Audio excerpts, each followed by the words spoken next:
তো আমরা আজকে শুরু করব অ্যাটমিক স্ট্রাকচার বা পরমাণুর গঠনের পার্ট 2। অর্থাৎ বাকি যে অংশটুকু আছে সেটা আমরা আজকে শেষ করব অ্যাটমিক স্ট্রাকচারের থেকে।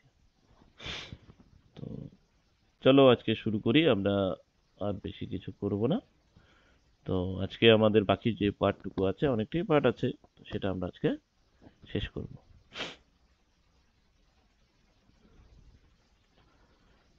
তো আগের দিন আমরা লাস্ট যেখানে শেষ করেছিলাম সেটা হচ্ছে যে হাইড্রোজেনের বিভিন্ন বর্ণালী।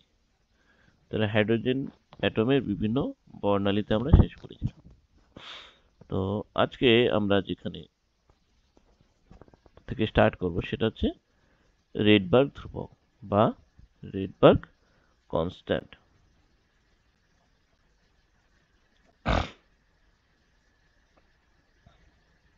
ঠিক আছে, রেডবার্গ ধ্রুবক বা রেডবার্গ কনস্ট্যান্ট যেটাকে আমরা বলছি। রেডবার্গ ধ্রুবক সাধারণত আমরা আর দ্বারা প্রকাশ করি, সেটা হচ্ছে এই যে R, that is R is equal to 2 pi square m e to the power 4 by c h এর কিউব। যেখানে আমরা জানি যে পাই যদি নিই, পাই সমান সমান পাই এর মান 3.14। ঠিক আছে, এম মানে আমরা জানি এম সমান সমান হচ্ছে মাস অফ ইলেকট্রন বা ইলেকট্রন এর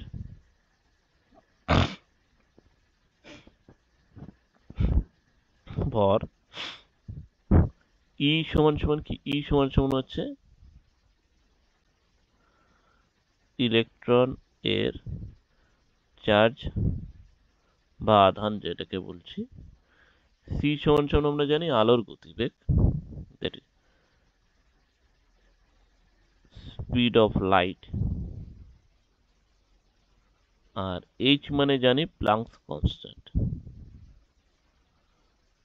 প্লাঙ্কস কনস্ট্যান্ট বা প্লাঙ্কের ধ্রুবক। এবার এই প্লাঙ্কস কনস্ট্যান্ট বা প্লাঙ্কের ধ্রুবক, সেই প্লাঙ্কের ধ্রুবকের মানও আমরা জানি। সেই প্লাঙ্কের ধ্রুবকের মান 6.626 into 10 to the power minus 27 erg second. এটাকে যদি আমরা আর্গে করি আর্ক, তাহলে পরে আর যদি আমরা ইয়েতে করি তাহলে 6.626 into 10 to the power minus 34 joule second, যদি আমরা জুলে করতে চাই এসআইতে। আলোর গতিবেগ হচ্ছে 3 into 10 to the power 8 metre per second, অথবা 3 into 10 to the power 10 centimetre per second. Electronic charge আমরা জানি, ইলেকট্রনিক চার্জ হচ্ছে কত? 1.6 into 10 to the power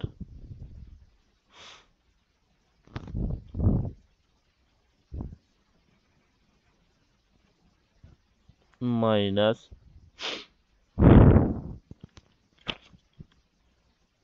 19 coulomb, বা সেটাকে আমরা যদি ইএসইউতে বলি তাহলে 4.8 into 10 to the power minus 10 ESU CGS ইউনিটে।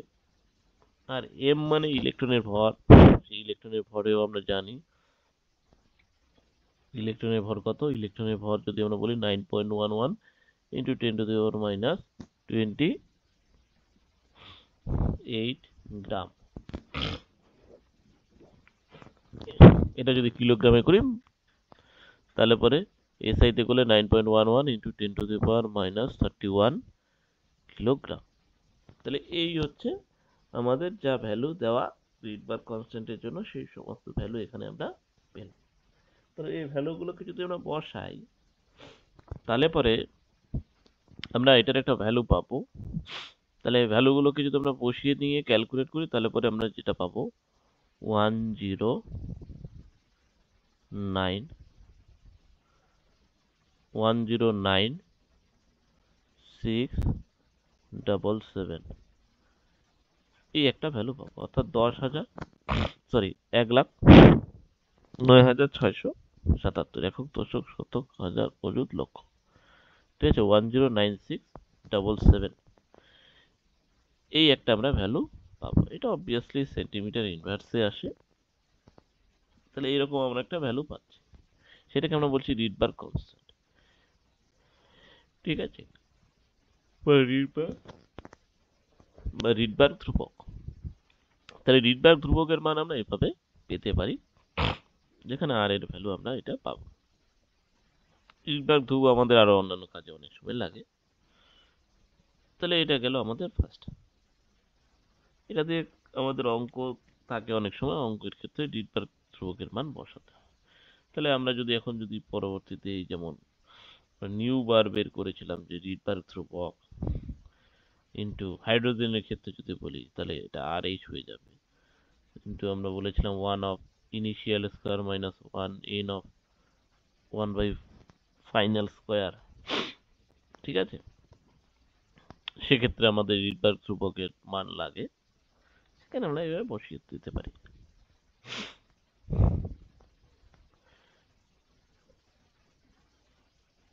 এরপরে নেক্সট আমরা যেটা করব সেটা হলো আমরা কিছু প্রিন্সিপাল পড়ব বা আমরা কিছু থিওরেম পড়ব, যে থিওরেমগুলো অ্যাটমিক বোরসের যে অ্যাটমিক থিওরি, সেই বোরসের অ্যাটমিক থিওরিটাকে চ্যালেঞ্জ করেছে এবং বোরসের অ্যাটমিক থিওরিটা যে কমপ্লিটলি ঠিক নয় সেটাকে তারা প্রমাণ করেছে। তো সেটা কি, সেটা বলছে হেইজেনবার্গের আনসার্টেনিটি প্রিন্সিপাল। এটা একটা থিওরি। হেইজেনবার্গের আনসার্টেনিটি প্রিন্সিপাল কি কারণে আসলো, এটা যদি আমরা ইতিহাসটা দেখি তাহলে পরে বলছে যে বোরস বলেছিল যে সে কি করেছে, সে অ্যাট এ টাইম ইলেকট্রন এর স্পিড বের করেছে, স্পিড,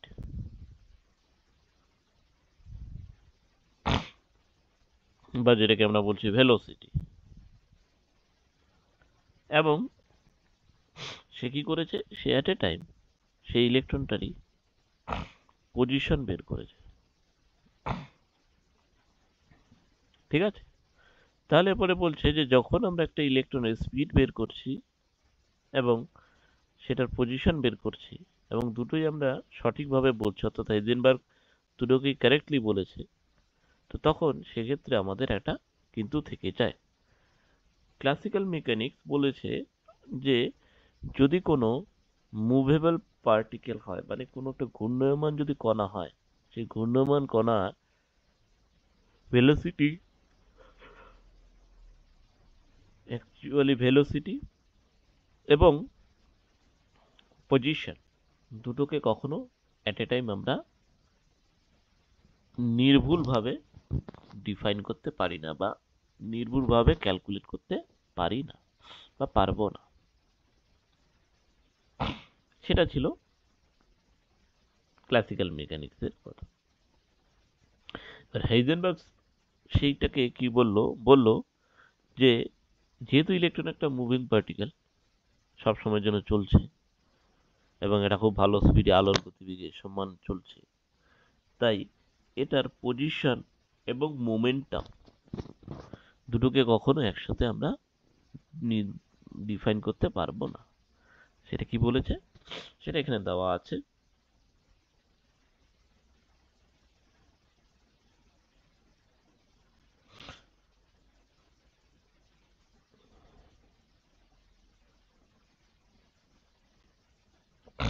কি বলেছে, বলছে যে delta P and delta x greater than equals to h by 4 pi.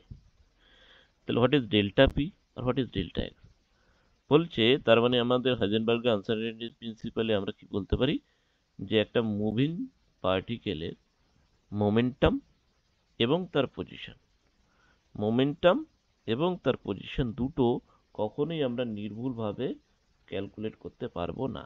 একটাকে যদি নির্ভুলভাবে ক্যালকুলেট করতে চাই তাহলে অপরটা পরিবর্তিত হয়ে যাবে। দুটোকে একই সময়ে নির্ভুলভাবে আমরা কখনোই ক্যালকুলেট করতে পারবো না। ঠিক আছে, তাহলে দুটোকে যদি আমরা একই সঙ্গে নির্ভুলভাবে পরিমাপ করতে না পারি, ক্যালকুলেট করতে না পারি, তাহলে পরে কি হবে, তাদের যে আনসার্টেনিটিটা হবে সেই আনসার্টেনিটিটা হচ্ছে কি h বাই 4 পাই এর সমান হবে কিংবা তার থেকে বেশি হবে। যখন আমরা করতে যাব ক্যালকুলেট একসঙ্গে, তখন তাদের যে আনসার্টেনিটিটা সেটা হচ্ছে h বাই 4 পাই এর সমান হবে অথবা তার থেকে বেশি হবে। এবারে what is delta p? Delta p বলছে মোমেন্টাম।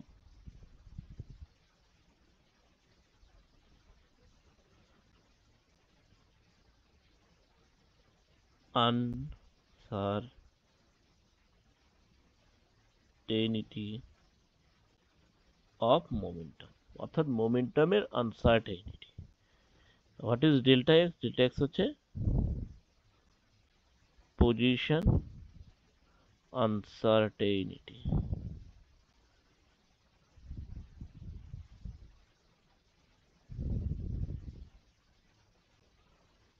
পজিশন আনসার্টেনিটি, তাহলে পজিশনের আনসার্টেনিটি হচ্ছে ডেল্টা এক্স, আর মোমেন্টামের আনসার্টেনিটি হচ্ছে ডেল্টা পি, এবং সেটা হচ্ছে কার সাথে ইকুয়াল বা বেশি?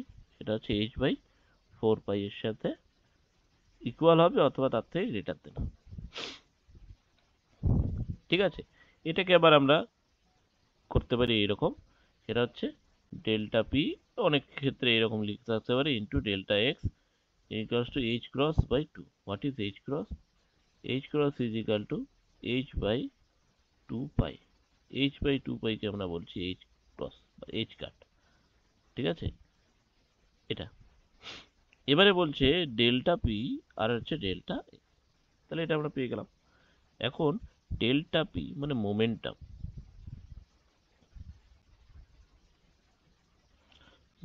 ডেল্টা পি না করে আমরা যদি বলি পি, দ্যাট ইজ মোমেন্টাম। এবার বলছে হোয়াট ইজ মোমেন্টাম? মোমেন্টাম কাকে বলে? যাকে বাংলায় আমরা বলছি ভরবেগ। ভরবেগ কাকে বলে? ভরবেগ মানে সোজা কথা, ভর ইন্টু বেগ সমান সমান হচ্ছে ভর বেগ। ঠিক আছে, তাহলে ভর ইন্টু বেগ সমান সমান হচ্ছে ভরবেগ। তাহলে momentum is equal to p is equal to mass into বেগ মানে ভেলোসিটি।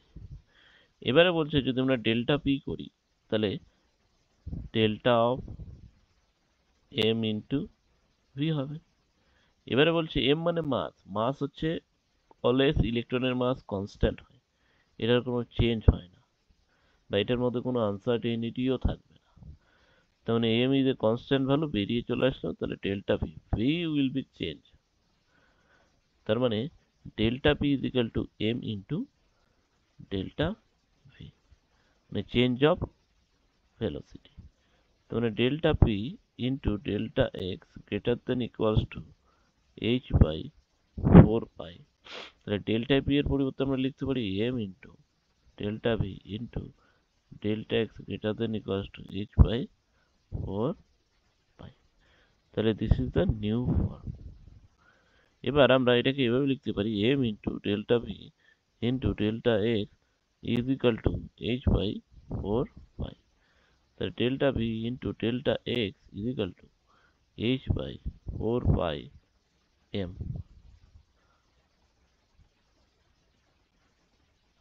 এভাবে আমরা করতে পারি। তাহলে delta v into delta x মানে, ডেল্টা ভি মানে হচ্ছে কি ভেলোসিটি এর যে আনসার্টেনিটি সেটা, ইন্টু ডেল্টা এক্স মানে পজিশন এর uncertainty, is equal to h by 4 pi into m. এবার এটার উপরে আমাদের অঙ্ক অনেক সময় চলে আসে, তাহলে এখানে হয়তো আমাদের অঙ্ক একটা আছে, দুটো অঙ্ক আমরা দেখে নিই। তাহলে কি বলছে? The measurement of the electron position is associated with an uncertainty in the momentum which is equals to 1 into 10 to the power minus 8 gram centimetre per second. তাহলে সোজা হিসাব, পজিশনের যে আনসার্টেনিটি সেটা এখানে দেওয়া আছে। এবার কি বলেছে? The uncertainty in electron velocity, ইলেকট্রনের যে ভেলোসিটি সেটা কত। এবার বলেছে পজিশনের একটা সার্টেন মোমেন্টামে পজিশনের যে আনসার্টেনিটি মানে delta x is equal to কত বলেছে? 1 into 10 to the power minus 18 gram centimetre second inverse. এবার আমাকে বের করতে বলেছি কি ডেল্টা ভি ইজিক্যাল টু কত, যেখানে এম এর ভ্যালু দেওয়া আছে 9 ইন্টু 10⁻28 গ্রাম।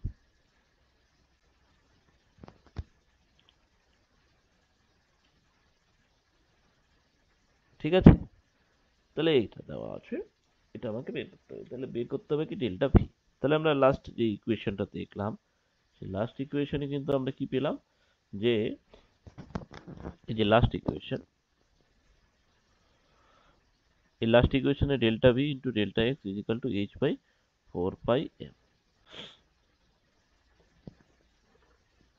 অর্থাৎ আমরা এখানে কি পেলাম, দেখলাম delta v into delta sorry x into m is equal to 4/2 pi, sorry h by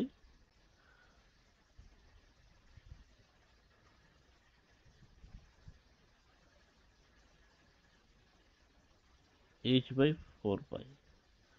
ঠিক আছে, এইচ বাই 4 পাই, সেটাকে ক্রস করলে পরে এইচ ক্রস হতো, তো আমাদের দরকার নেই, আমরা তো আলটিমেট ওই মানটাকে বসাতেই হবে, তাই আমরা এখানে করলাম এইচ বাই 4 পাই। তাহলে এবার আমাকে ডেল্টা ভি বের করতে হবে is equal to h by m into 4 pi into delta x.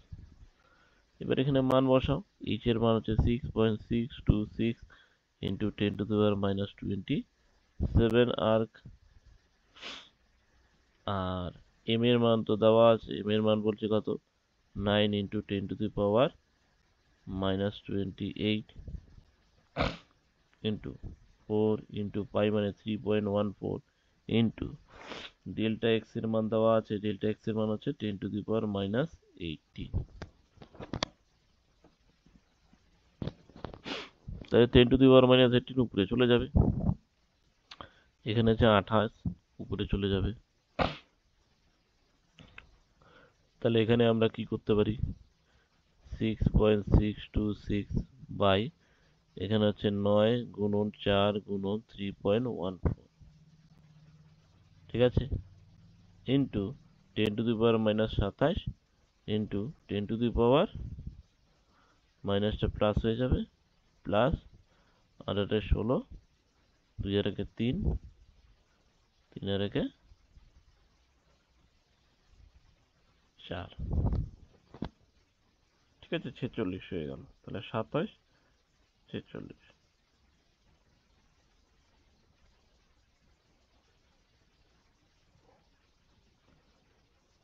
এবার আমাদের এটা ক্যালকুলেট করতে হবে।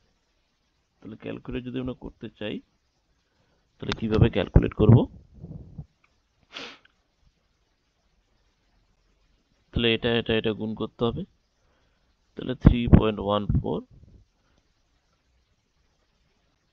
আমরা এটা মোটামুটি গুণ করি, 9 3 নং 27, 27 4, 4 দিয়ে যদি গুণ করি, 4 7 28, 4 দুগুণা 8 9 10, 108, আর উপর হচ্ছে 6.6, 6.626 ডিভাইডেড বাই 108, ঠিক আছে।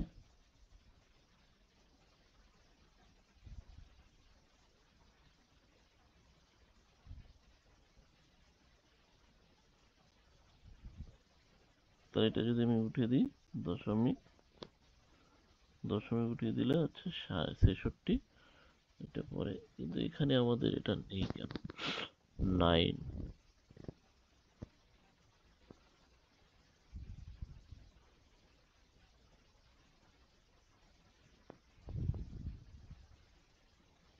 বলছে আনসার্টেনিটি ইলেকট্রন ভেলোসিটি।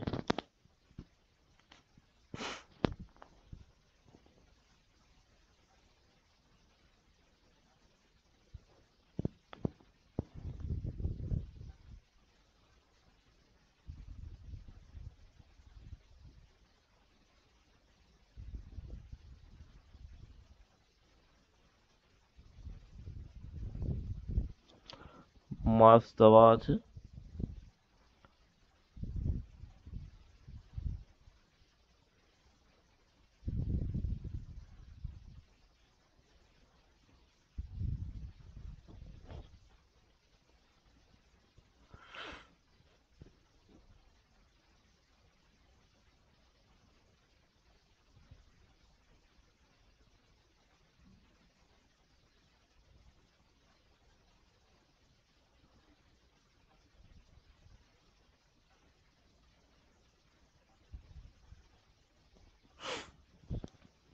-18, তো তাহলে 18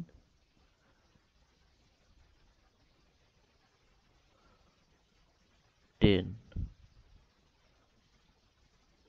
10 আর এখানে হচ্ছে 27।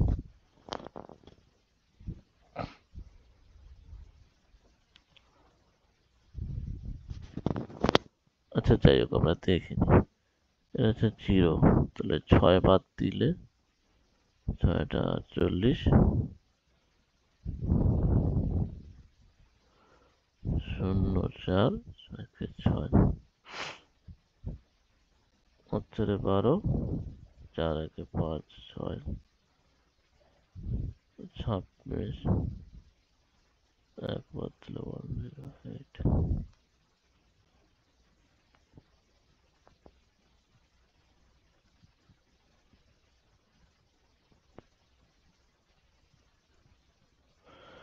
এখানে হচ্ছে 46, 27, 9 19,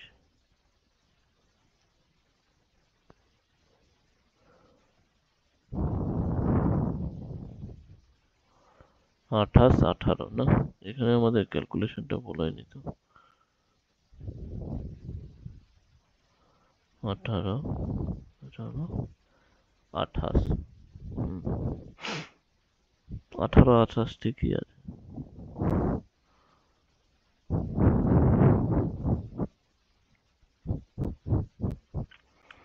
46 এটাও ঠিক আছে। 19 এটাও ঠিক আছে।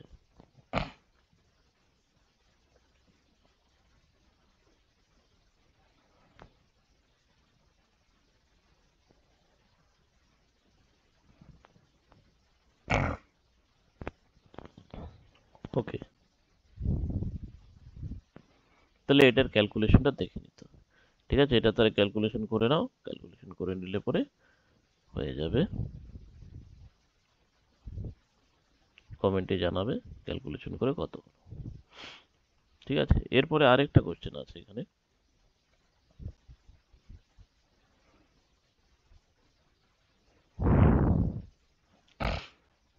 সেই কোশ্চেনটা হচ্ছে, এখানে কি দেওয়া আছে, বলছে যে গিভেন দেওয়া আছে যে the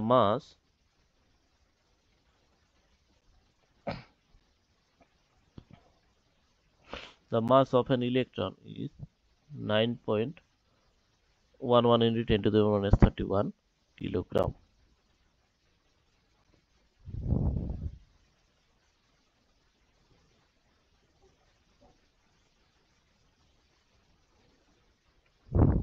এবার হচ্ছে Planck's constant is 6.626 into 10 to the power minus 27. তাহলে uncertainty involved in the measurement of velocity within a distance 10 to the power 0.1 angstrom is কত। তাহলে এটাও আমরা জানি যে delta v into m into delta x greater than equals to h/4 pi. তো আমরা এটাকে ডেল্টা ভি কি বের করতে বলেছে, ভেলোসিটি, আনসার্টেনিটি ইন ভেলোসিটি, তাহলে ডেল্টা ভি বের করতে বলেছে, is equal to h/4 into pi into আমাদের কত দেওয়া আছে, এম ইন্টু ডেল্টা এক্স। ঠিক আছে, তাহলে পরে বলছে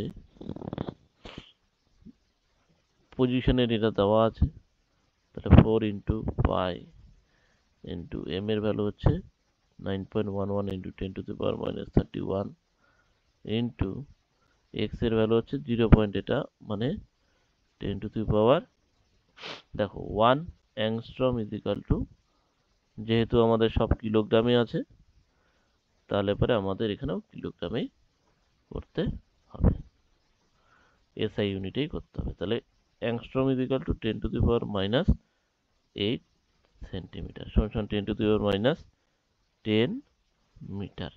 তাহলে এবার হচ্ছে 1 অ্যাংস্ট্রম, তাহলে 0.1 অ্যাংস্ট্রম মানে 10 to the power minus 11 metre হয়ে গেল। এবারে এখানে বলছে এইচ এর মান হচ্ছে 6.626 into 10 to the power minus 34 হলো। এবারে আমরা 31 আর 11 কত হলো 42, তাহলে 6.626 into 10 to the power minus 34 plus হচ্ছে 42 করে দিলাম। এবার এটাকে করলাম 3 4 12 আর এখানে হচ্ছে 9, 12 আর 9 হচ্ছে 108, 108 মানে 110 করে দিলাম জাস্ট, ঠিক আছে। এটা 110 করে দিলাম, এটা অ্যাপ্রক্সিমেশনে আমরা যাচ্ছি। তাহলে হচ্ছে 6.626 ডিভাইডেড বাই হচ্ছে 110, এটা দশমিক উঠিয়ে দিলাম, তাহলে হলো 66, 0 বসিয়ে দিলাম 666, তাহলে 5 বার দিলাম 550, তারপরে হচ্ছে 216,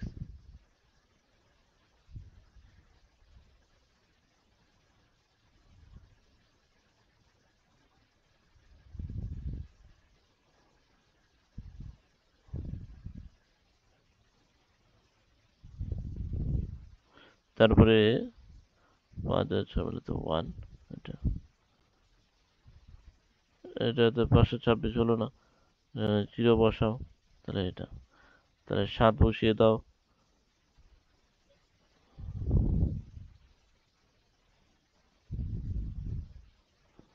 আসলে এটার একটা ভ্যালু আসবে, ঠিক আছে।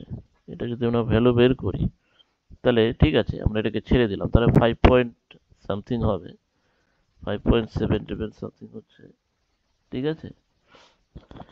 তাহলে এবার বলছি এখানে, এখানে কত দাঁড়াচ্ছে কি 0.34 আর এখানে হচ্ছে 42, তাহলে আমরা এখানে ধরলাম 0.0579 ইন্টু 10 টু দি পাওয়ার এখানে হচ্ছে 8,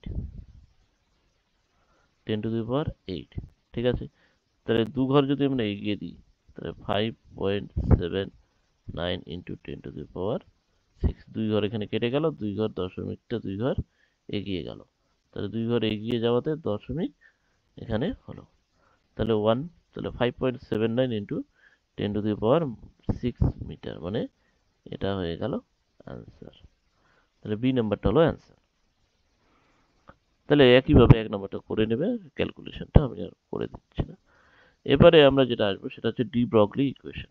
তো ডি ব্রগলি ইকুয়েশন কি বলেছে, ডি ব্রগলি ইকুয়েশন হচ্ছে এমন একটা ইকুয়েশন যেটা হচ্ছে যে আমরা যখন ইলেকট্রনটাকে ধরছি, ইলেকট্রন, সেই ইলেকট্রনটাকে আমরা কি বলছি, সেটা একটা পার্টিকেল, ঠিক আছে। কিন্তু বলছে সেটা যদি শুধু পার্টিকেল হয় তাহলে পরে তো তার একটা ডেফিনিট ইয়ে থাকবে, অর্থাৎ তার একটা ডেফিনিট ভেলোসিটি থাকছে, সেখানে আনসার্টেনিটি থাকছে, তাহলে এত কিছু তো কখনো পসিবল নয়, তাই না। তাহলে হাইজেনবার্গের আনসার্টেনিটি প্রিন্সিপালের হিসেবে আমরা যখন দেখছি বা এদিকে ক্যালকুলেশন আমরা দেখছি টোটালটা মিলে যাচ্ছে, তাহলে দুটোর মধ্যে একটা কন্ট্রাডিকশন তৈরি হচ্ছে। তখন বলছে যে ইলেকট্রনটা শুধু পার্টিকেল হিসেবে নয়, এটা হচ্ছে ওয়েভ হিসেবেও কাজ করতে পারে। তাহলে এটা particle as well as wave, মানে দুটো হিসেবেই কাজ করতে পারছে, পার্টিকেল হিসেবেও কাজ করে আবার ওয়েভ হিসেবেও কাজ করে। তাহলে পার্টিকেল হিসেবে যদি কাজ করে এবং ওয়েভ হিসেবে যদি কাজ করে তাহলে দুটো আলাদা আলাদা জিনিস। তাহলে পার্টিকেল একটা আলাদা জিনিস, তার একটা আলাদা প্রপার্টি থাকবে, মেন প্রপার্টি থাকছে, আবার ওয়েভ একটা আলাদা জিনিস, তার একটা আলাদা প্রপার্টি থাকছে। তাহলে বলছে এই দুটো প্রপার্টির মধ্যে রিলেশনশিপ তৈরি করার জন্য আমরা ডি ব্রগলির একটা ইকুয়েশন তৈরি করেছি, সেটা হচ্ছে lambda is equal to h by p। এবার হোয়াট ইজ ল্যামডা, ল্যামডা বলছে তরঙ্গ দৈর্ঘ্য।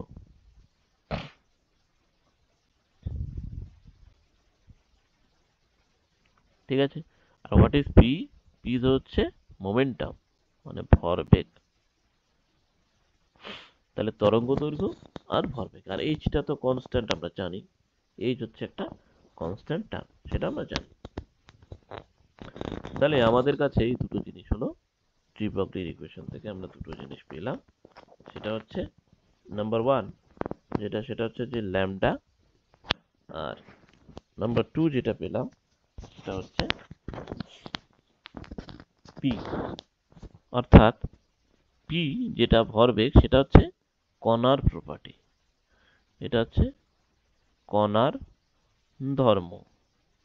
আর তরঙ্গ দৈর্ঘ্য যেটা যেটা আমরা পেলাম, তরঙ্গ দৈর্ঘ্য সেটা হচ্ছে ওয়েভের নেচার, বা আমরা বলতে পারি ওয়েভ নেচার।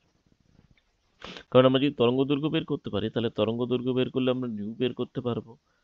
ঠিক আছে, ফ্রিকোয়েন্সি বের করতে পারছি, ফলে ফ্রিকোয়েন্সি বের করলে পরে আমরা আমাদের মানে energy equals to H new, সেই তরঙ্গের এইচ নিউ কত, মানে এনার্জি কত, সেটা আমরা বের করতে পারছি।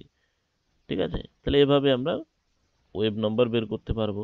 তাহলে জাস্ট একটা যদি আমরা জাস্ট ডেল্টাটা যদি বের করতে পারি, মানে সরি ল্যামডাটা যদি বের করতে পারি, মানে তরঙ্গ দৈর্ঘ্য যদি বের করতে পারি, তাহলে আমরা তরঙ্গের টোটাল প্রপার্টিটাকে রিড করতে পারবো। একইভাবে ভরবেগের ক্ষেত্রে যদি আমরা দেখি, তাহলে ভরবেগ মানে কোনো একটা কণার ভর ইন্টু বেগ, এই দুটো জিনিস যদি আমরা পেয়ে যাই, ভরবেগ পেলে পরে আমরা ভর এবং বেগ বের করতে পারছি। কারণ ইলেকট্রনের ভর আমরা জানি, তাহলে সেখান থেকে আমরা বেগ বের করতে পারবো। ঠিক আছে, তাহলে এই হচ্ছে একটা রিলেশন, যেটা হচ্ছে কি হচ্ছে যে তরঙ্গ এবং কণা দুটোর মধ্যে রিলেশনশিপ স্থাপন করছে। এবারে বলছে যে পি যেটাকে আমরা বলছি p is equal to m v. আমরা বলতে পারি এম মানে হচ্ছে মাস আর ভি মানে হচ্ছে ভেলোসিটি। তাহলে আমরা এই ইকুয়েশনটা এভাবে লিখতে পারি যে lambda is equal to h by m v. তাহলে এই ইকুয়েশনটাকে আমরা এইভাবে করতে পারি যে lambda is equal to h by m v, velocity থেকে। ঠিক আছে, তাহলে এইভাবে আমরা করতে পারি। তাহলে এটা গেল ডি ব্রগলি ইকুয়েশন। তাহলে ডি ব্রগলির ইকুয়েশনের মনে হয় একটা কোশ্চেন খুব সম্ভবত থাকে আছে। এবার কি বলেছে, বলছে the de Broglie wavelength of a particle with mass 1 gram and velocity 100 metre per second is. De Broglie wavelength বের করতে বলেছে, তাহলে ল্যামডা ইজ ইকাল টু বের করতে বলেছে, যেখানে এইচ এর মান দেওয়া আছে। এইচ এর মান হচ্ছে 6.626 into 10 to the power minus 34 joule second. এটা হচ্ছে এইচ এর ভ্যালু। ঠিক আছে, আর মাসের কথা বলে দিয়েছে,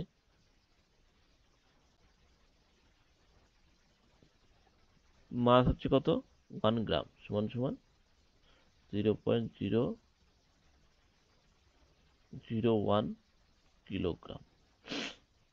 আবার velocity V is equal to কত, 1000 মিটার পার সেকেন্ড। তাহলে এবার এখান থেকে আমরা বের করতে পারবো কি, আমাদের যেটা বের করতে বলেছে ল্যামডা। তাহলে ল্যামডা ইজ ইকাল টু হচ্ছে 6.626 into 10 to the power minus 34 divided by m এর মান কত, এম এর মান হচ্ছে 0.001 ইন্টু ভি এর মান হচ্ছে 100। তাহলে এবার আমাদের দাঁড়াচ্ছে গিয়ে 6.626 ইন্টু এখানে 100, এখানে দুটো কেটে যাবে, তাহলে পরে থাকছে 1, তাহলে 10 টু দি পাওয়ার, এটা উপরে চলে যাবে মানে মাইনাস 33 হয়ে যাবে। তাহলে এখানে লিখে দিয়েছে 6.63, মানে 26টাকে 3 করে দিয়েছে into 10 to the power minus 33 metre. ঠিক আছে, তাহলে সি নাম্বারটা হচ্ছে অ্যান্সার।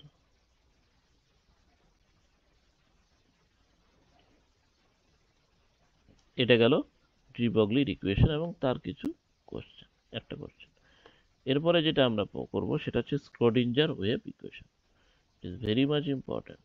স্ক্রোডিঞ্জার ওয়েভ ইকুয়েশন অনেক সময় দিয়ে দেয়, ইকুয়েশন তুলে দিয়ে বললো যে এই ইকুয়েশনে এই টার্মটার মানে কি, কিংবা বললো যে নিচের কোনটি স্ক্রোডিঞ্জার ওয়েভ ইকুয়েশন নয়। ঠিক আছে, স্ক্রোডিঞ্জার ওয়েভ ইকুয়েশন। তো বলছে what is Schrodinger wave equation. Schrodinger wave ইকুয়েশনে বলেছে যে ডেল্টার মানে d2x psi by dx square, ঠিক আছে, d2x psi by dy square, d2x psi by dz square plus 8 pi square m by h square into e minus v psi is equal to 0। এটা হচ্ছে Schrodinger wave equation. ঠিক আছে, এবার বলছে যে স্ক্রোডিঞ্জার wave equation যেটা আছে, তো সেই স্ক্রোডিঞ্জার ওয়েভ ইকুয়েশনের টার্মগুলো কি কি। সবার প্রথম আমরা যদি দেখি এখানে প্রত্যেক ক্ষেত্রে সাই সাই সাই আছে। সাই, what is Sai? Sai is a wave function. বাংলায় যদি আমরা বলি তাহলে তরঙ্গ অপেক্ষক।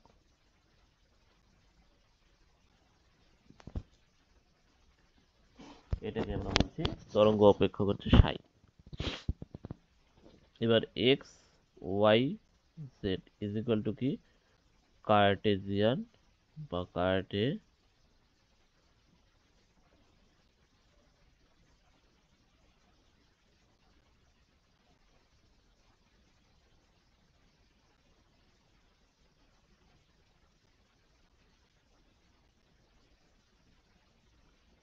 স্থানাঙ্ক, বা যেটাকে আমরা বলছি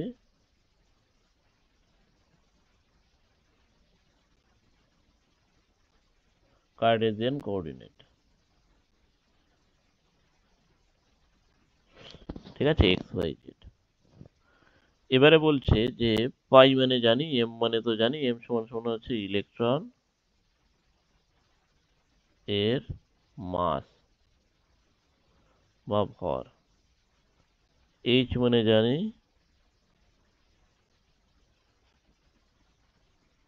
প্লাঙ্কস কনস্ট্যান্ট। ঠিক আছে, E, what is E? E is equal to total kinetic energy, মানে মোট যে কাইনেটিক এনার্জি বা গতিশক্তি। What is V? V is equal to total potential energy, total যে পোটেনশিয়াল এনার্জি সেটা। ঠিক আছে, তাহলে এটা গেল। তাহলে এটাকে আমরা অনেক সময় এভাবে লিখতে পারি d two psi by d x square plus d two, sorry সাইটাকে তুলে দিই,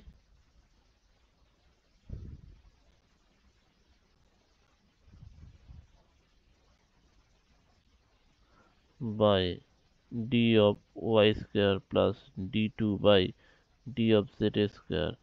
এটাকে লেখা হয় এইটা। হোয়াট ইজ এটা? অ্যাকচুয়ালি এই যে উল্টা যে ডেল্টা, ডেল্টা যে উল্টো, এটাকে বলা হয় ল্যাপ্লেসিয়ান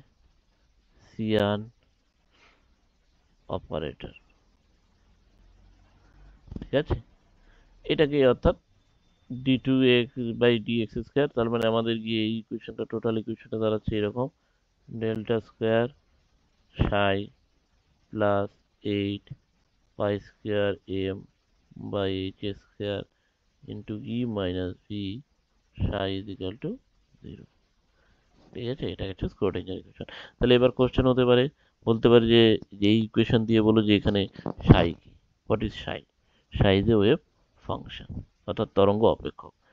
বলতে পারে এমটা তো জানা আছে, এইচ জানা আছে, হোয়াট ইজ ই? ই হচ্ছে কি? ই হচ্ছে total kinetic energy. What is V? V হচ্ছে টোটাল পোটেনশিয়াল এনার্জি। তাহলে এটা গেল আমাদের স্ক্রোডিঞ্জারের ওয়েভ ইকুয়েশন।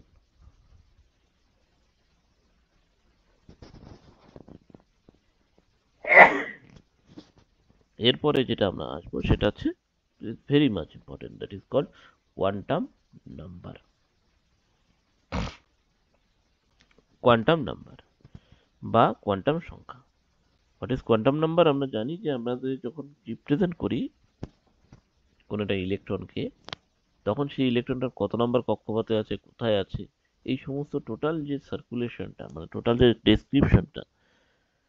ডেসক্রিপশনটা দেওয়ার জন্য আমরা যেই প্যারামিটারগুলোকে ইউজ করি, মানে একটা ইলেকট্রনের টোটাল মানে এক্সাক্ট লোকেশন দেওয়ার জন্য আমরা যেই প্যারামিটারগুলো ইউজ করি, that is called quantum number. অর্থাৎ আমরা প্রথমে এক্সপেরিমেন্ট করে করে দেখলাম যে একটা জায়গা থেকে ইলেকট্রনটা স্টেবল আছে, তাহলে সেই সেটেল হয়ে আছে, তাহলে সেই জায়গাটা এক্সাক্ট পজিশনটা বোঝানোর জন্য আমরা যে সমস্ত প্যারামিটারগুলোকে ইউজ করলাম, করে করে গেলাম, সেই সমস্ত প্যারামিটারগুলোকে আমরা বলছি কোয়ান্টাম নাম্বার। তাহলে একটা কোয়ান্টাম নাম্বার একটা ইলেকট্রনের ডেফিনিট পজিশনকে ডিফাইন করে, মানে টোটাল কোয়ান্টাম নাম্বারগুলো, মানে কোয়ান্টাম নাম্বারের সেটগুলো, এক একটা কোয়ান্টাম নাম্বারের সেট, সেটা আমরা দেখবো। তাহলে সেই কোয়ান্টাম নাম্বার কি কি হতে পারে? মেনলি আমরা চারটা কোয়ান্টাম নাম্বার পাই। এক নম্বর হচ্ছে মুখ্য কোয়ান্টাম নাম্বার, যেটাকে আমরা বলছি principal quantum number. It is denoted by n, সেটা এন দ্বারা ডিনোটেড করা হচ্ছে। সেকেন্ডলি যেটাকে আমরা বলছি গৌণ কোয়ান্টাম নাম্বার, সেটাকেই বলা হয় azimuthal quantum number, which is denoted by l, small l. এবার 3 নাম্বার বলছে, এটাকে বলছি চৌম্বকীয় কোয়ান্টাম সংখ্যা, যেটাকে বলা হয় magnetic quantum number, which is denoted by m. Next, the last one, that is ঘূর্ণন কোয়ান্টাম নাম্বার বা ঘূর্ণন কোয়ান্টাম সংখ্যা, বা এটাকে আমরা ইংরেজিতে বলছি spin quantum number, which is denoted as s. অর্থাৎ এস দিয়ে আমরা এটাকে স্পিন ডিনোটেড করছি। তাহলে এই গেল আমাদের চারখানা কোয়ান্টাম নাম্বার। কি কি? মুখ্য কোয়ান্টাম নাম্বার, গৌণ কোয়ান্টাম নাম্বার, চুম্বকীয় কোয়ান্টাম নাম্বার, ঘূর্ণন quantum number, principal quantum number, azimuthal quantum number, magnetic quantum number and spin quantum number. এবার আমরা দেখব এগুলো কি কি কাজে ইউজ করা হয় এবং কিভাবে আমরা একটা ইলেকট্রনের লোকেশনটা এটা দিয়ে করতে পারি। তাহলে এট ফার্স্ট যেটা আমরা আসবো সেটা হচ্ছে মুখ্য quantum number, that is called principal quantum number বা মুখ্য কোয়ান্টাম নাম্বার। এটাকে আমরা প্রিন্সিপাল কোয়ান্টাম নাম্বার বলি। আমরা জেনারেলি প্রিন্সিপাল কোয়ান্টাম নাম্বারেই বেশি অভ্যস্ত। তাহলে প্রিন্সিপাল কোয়ান্টাম নাম্বার যেটা, সেটা হচ্ছে এটাকে আমরা কি দ্বারা ডিনোটেট করি? সবার প্রথম যেটা, এটা হচ্ছে এন দ্বারা ডিনোটেট করা হয়। এন দ্বারা বোঝানো হয়,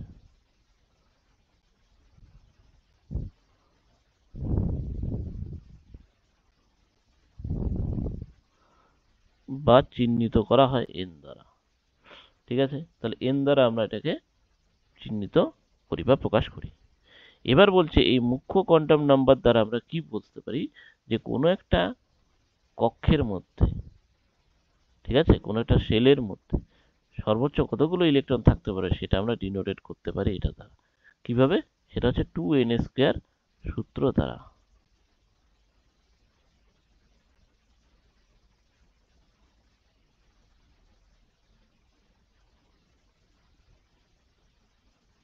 মোট ইলেকট্রন সংখ্যা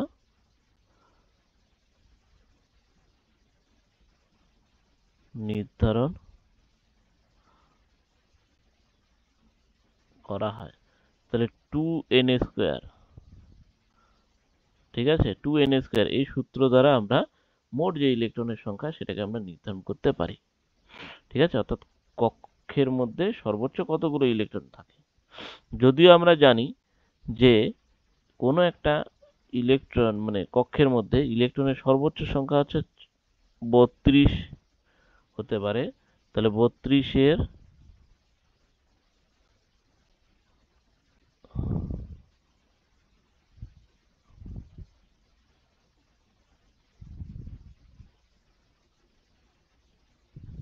বেশি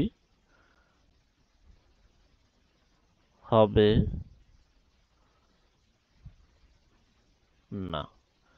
ঠিক আছে, কিন্তু তাও যদি বলে যে 2 নম্বর কক্ষপথে কতগুলো আছে, তাহলে 2 ইন্টু এন স্কোয়ারে যদি করি তাহলে 2 ইন্টু এন স্কোয়ার মানে 2 স্কোয়ার সমান সমান 2 ইন্টু 4 সমান সমান 8। তাহলে এইরকম করে আমরা করতে পারি। ঠিক আছে, যখনই দেখবো 32-এর বেশি হয়ে যাচ্ছে তার মানে আমরা ম্যাক্সিমামটাই ধরবো 32, তার বেশি হবে না। ঠিক আছে, আর কি জানতে পারবো? এবার বলছে যে এন এর ভ্যালু আছে, এন এর ভ্যালু কত হতে পারে? 1 হতে পারে, 2 হতে পারে, 3 হতে পারে, 4 হতে পারে, 5 হতে পারে, 6 হতে পারে, ডট ডট ডট ডট, এরকম পূর্ণ সংখ্যা হতে পারে। এবার বলছে এন মানে 1 মানে এটা হচ্ছে নিউক্লিয়াসের কাছে অবস্থিত, 2 একটু দূরে, 3 হচ্ছে আর একটু দূরে, 4 আরো দূরে, 5 আরো দূরে, 6 আরো দূরে। তার মানে এন এর মান যত বাড়তে থাকবে নিউক্লিয়াসের থেকে তত এরা দূরে থাকবে, ইলেকট্রন সংখ্যা মানে ইলেকট্রনগুলো। ঠিক আছে, তাহলে এবারে এন এর মান 1 যখন, তখন যে কক্ষটা হবে সেই কক্ষটার নাম হয়ে যাবে কে কক্ষ, মানে এটা হচ্ছে কক্ষের নাম কে কক্ষ। যখন 2 হয়ে যাবে তখন এল কক্ষ, 3 হয়ে গেলে পরে এম, তারপরে এন, তারপরে ও, তারপরে পি, ডট ডট ডট। তাহলে এটা হচ্ছে 1 2 3 4 5 6 ডট ডট ডট। ঠিক আছে, তাহলে এইভাবে আমরা মুখ্য কোয়ান্টাম নাম্বারের সাহায্যে কি করতে পারি? এক নাম্বার তো হচ্ছে এটাকে এন দ্বারা আমরা ডিনোটেট করছি, 2 নাম্বার হচ্ছে এর সাহায্যে আমরা কোনো একটা কক্ষের মধ্যে কতগুলো সর্বোচ্চ ইলেকট্রন থাকতে পারে সেটা আমরা ডিনোট মানে ক্যালকুলেট করতে পারবো। এবং এখানে আমাদের রেস্ট্রিকশন হচ্ছে, যদি আমরা দেখেছি যে 32টার বেশি ইলেকট্রন কখনো কোনো একটা কক্ষে থাকতে পারবে না, তাহলে আমরা 32 অবধি আমরা ক্যালকুলেট করতে পারবো, তার উপরে হয়ে গেলে পরে আর ক্যালকুলেশন করবো না। তারপরে যেটা হচ্ছে সেটা হচ্ছে যে এই এন এর যে মান, অর্থাৎ প্রিন্সিপাল কোয়ান্টাম নম্বরের মানের উপর ভিত্তি করে আমরা বলতে পারবো যে কোনো একটা ইলেকট্রন নিউক্লিয়াসের থেকে কত কাছে আছে কত দূরে আছে। এন এর মান যত কম হবে তার মানে বুঝতে হবে সেখানকার ইলেকট্রনগুলো তত বেশি নিউক্লিয়াসের কাছে আছে, আর এন এর মান যত বেশি হবে বুঝতে হবে সেইখানকার ইলেকট্রনগুলো তত বেশি দূরে আছে।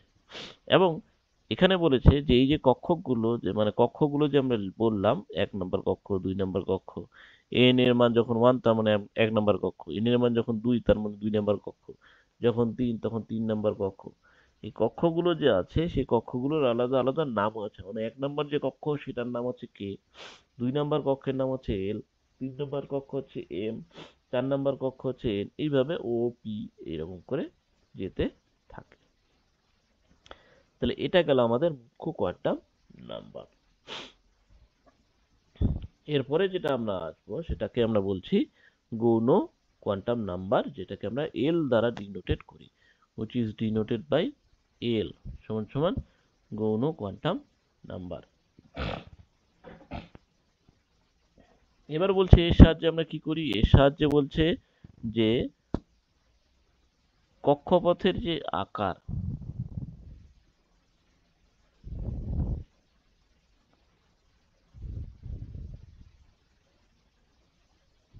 ও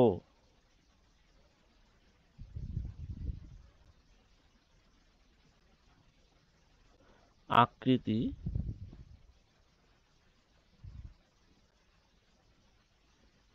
নির্ণয় করা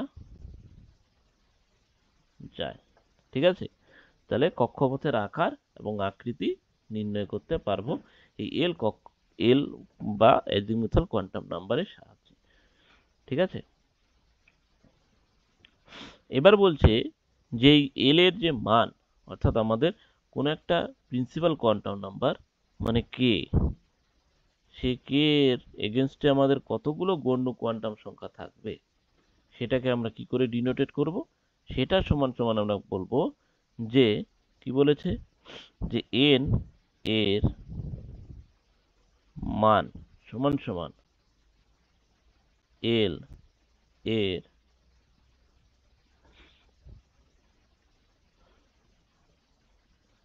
উপকক্ষের সংখ্যা। ঠিক আছে, মানে এন এর মান যদি 1 হয়, সাপোজ এন এর মান যদি 1 হয় তার মানে এল এর মান কত হচ্ছে 1, মানে উপকক্ষের সংখ্যা কত হচ্ছে, উপকক্ষ সমান সমান 1। এন এর মান যদি 2 হয় তার মানে উপকক্ষের সংখ্যা কত, 2। এন এর মান যদি 3 হয় তার মানে উপকক্ষের সংখ্যা কত, 3, n এর মান যদি 4 হয় উপকক্ষের সংখ্যা 4।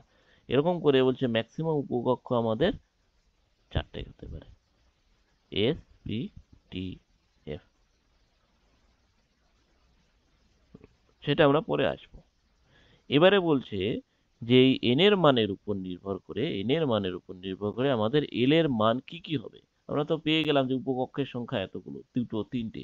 এবার সেই উপকক্ষের সংখ্যাগুলো ক্ষেত্রে l এর মানটা কি কি হতে পারে, সেটাকে আমরা কি করব, সেটাকে আমরা নির্ভর করছে n এর মানের উপরে। কিভাবে n এর মানের উপরে কিভাবে নির্ভর করছে বলছে, নেক্সট যেটা সেটা বলছে যে n এর মানের উপর l এর মান নির্ভর করে। ঠিক আছে, তাহলে এবার বলছে কি হবে, l এর মান সমান সমান হচ্ছে 0 থেকে n মাইনাস 1 হবে। অর্থাৎ l এর মান কত হবে, 0 থেকে শুরু করে n মাইনাস 1 অবধি হবে। তাহলে n এর মান যদি বলছে, n এর মান n সমান সমান যদি 2 হয়, তার মানে l এর মান কত হচ্ছে, l এর মান হবে 0। তাহলে l সমান সমান কত, l অফ m মানে ম্যাগনিটিউড অফ l, বা আমরা বলতে পারি m of l equal to magnitude of l সমান সমান কত, 2 মাইনাস 1, দ্যাট ইজ 1। তো মানে 0 এর পরে 1। ঠিক আছে, এভাবে আমরা করতে পারি। আর এর প্রতীক কিরকম হবে, এর মান এবং প্রতীক কিরকম হবে, এল এর মান এবং তার রেসপেক্টে এর প্রতীক কিরকম হবে। ঠিক আছে, তাহলে এল এর মান এবং সেই রেসপেক্টে প্রতীক, তো সেটা আমরা আসবো।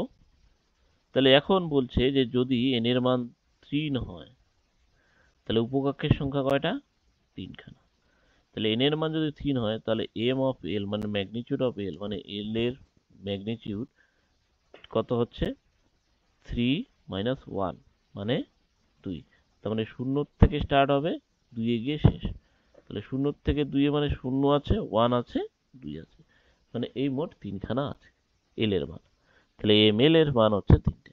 তাহলে এবার আমরা কি করতে পারি, এবার আমরা যেটা বলতে পারি সেটা হচ্ছে যে এরকম একটা প্লট করতে পারি।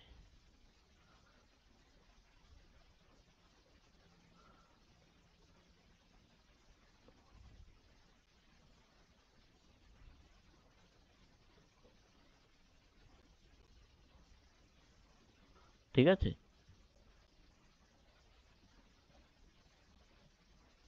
সেই প্লটে আমরা লিখলাম m অফ l মানে ম্যাগনিটিউড অফ l, আর এখানে বলছে যে প্রতীক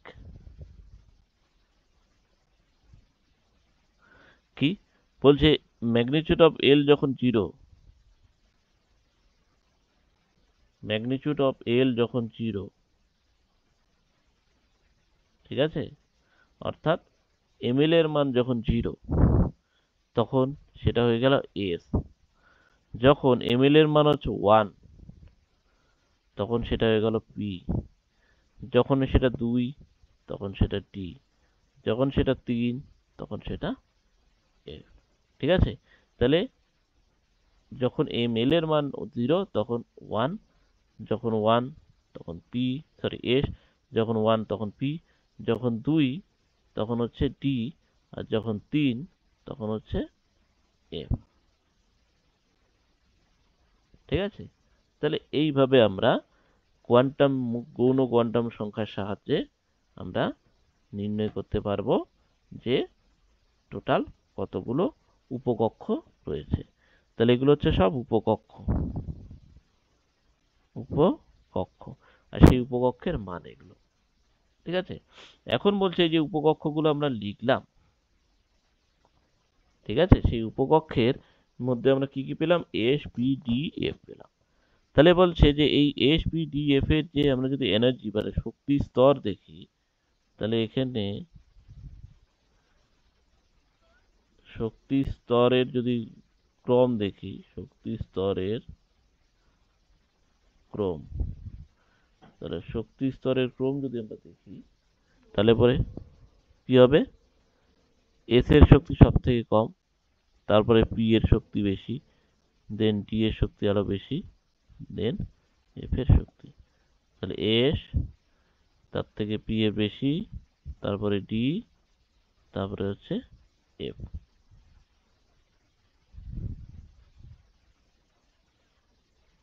ঠিক আছে, তাহলে এটা হচ্ছে শক্তির ক্রম, গৌণ গৌণ কোয়ান্টাম সংখ্যা। তাহলে মুখ্য কোয়ান্টাম সংখ্যার সাহায্যে আমরা কি পেলাম, যে টোটাল অরবিটালের যে নাম্বারটা সেটা পেলাম, মানে সরি, যে সেল, যে সেই সেলের নাম্বারটা পেলাম, মানে কক্ষের নাম্বারটা পেলাম, কত নাম্বার কক্ষে আছে।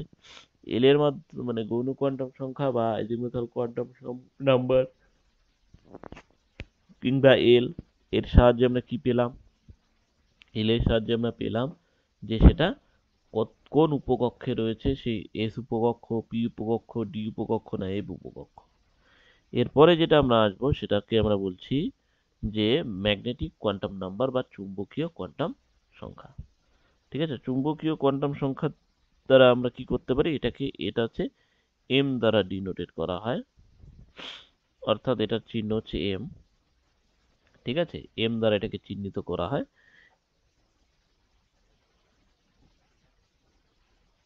এবারে কি বলছে যে আমরা ওই যে বললাম এস, পি, ডি, এফ, তাহলে এদের তো এনার্জি প্রায় সমান, শুধু একটুখানি হেরফের আছে।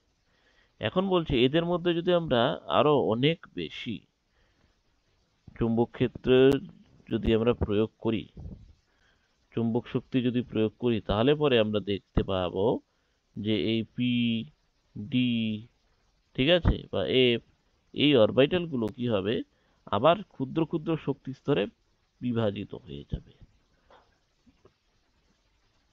অর্থাৎ এরা আরো ফার্দার ক্ষুদ্র ক্ষুদ্র বা ছোট ছোট শক্তি স্তরে বিভাজিত হয়ে যাবে।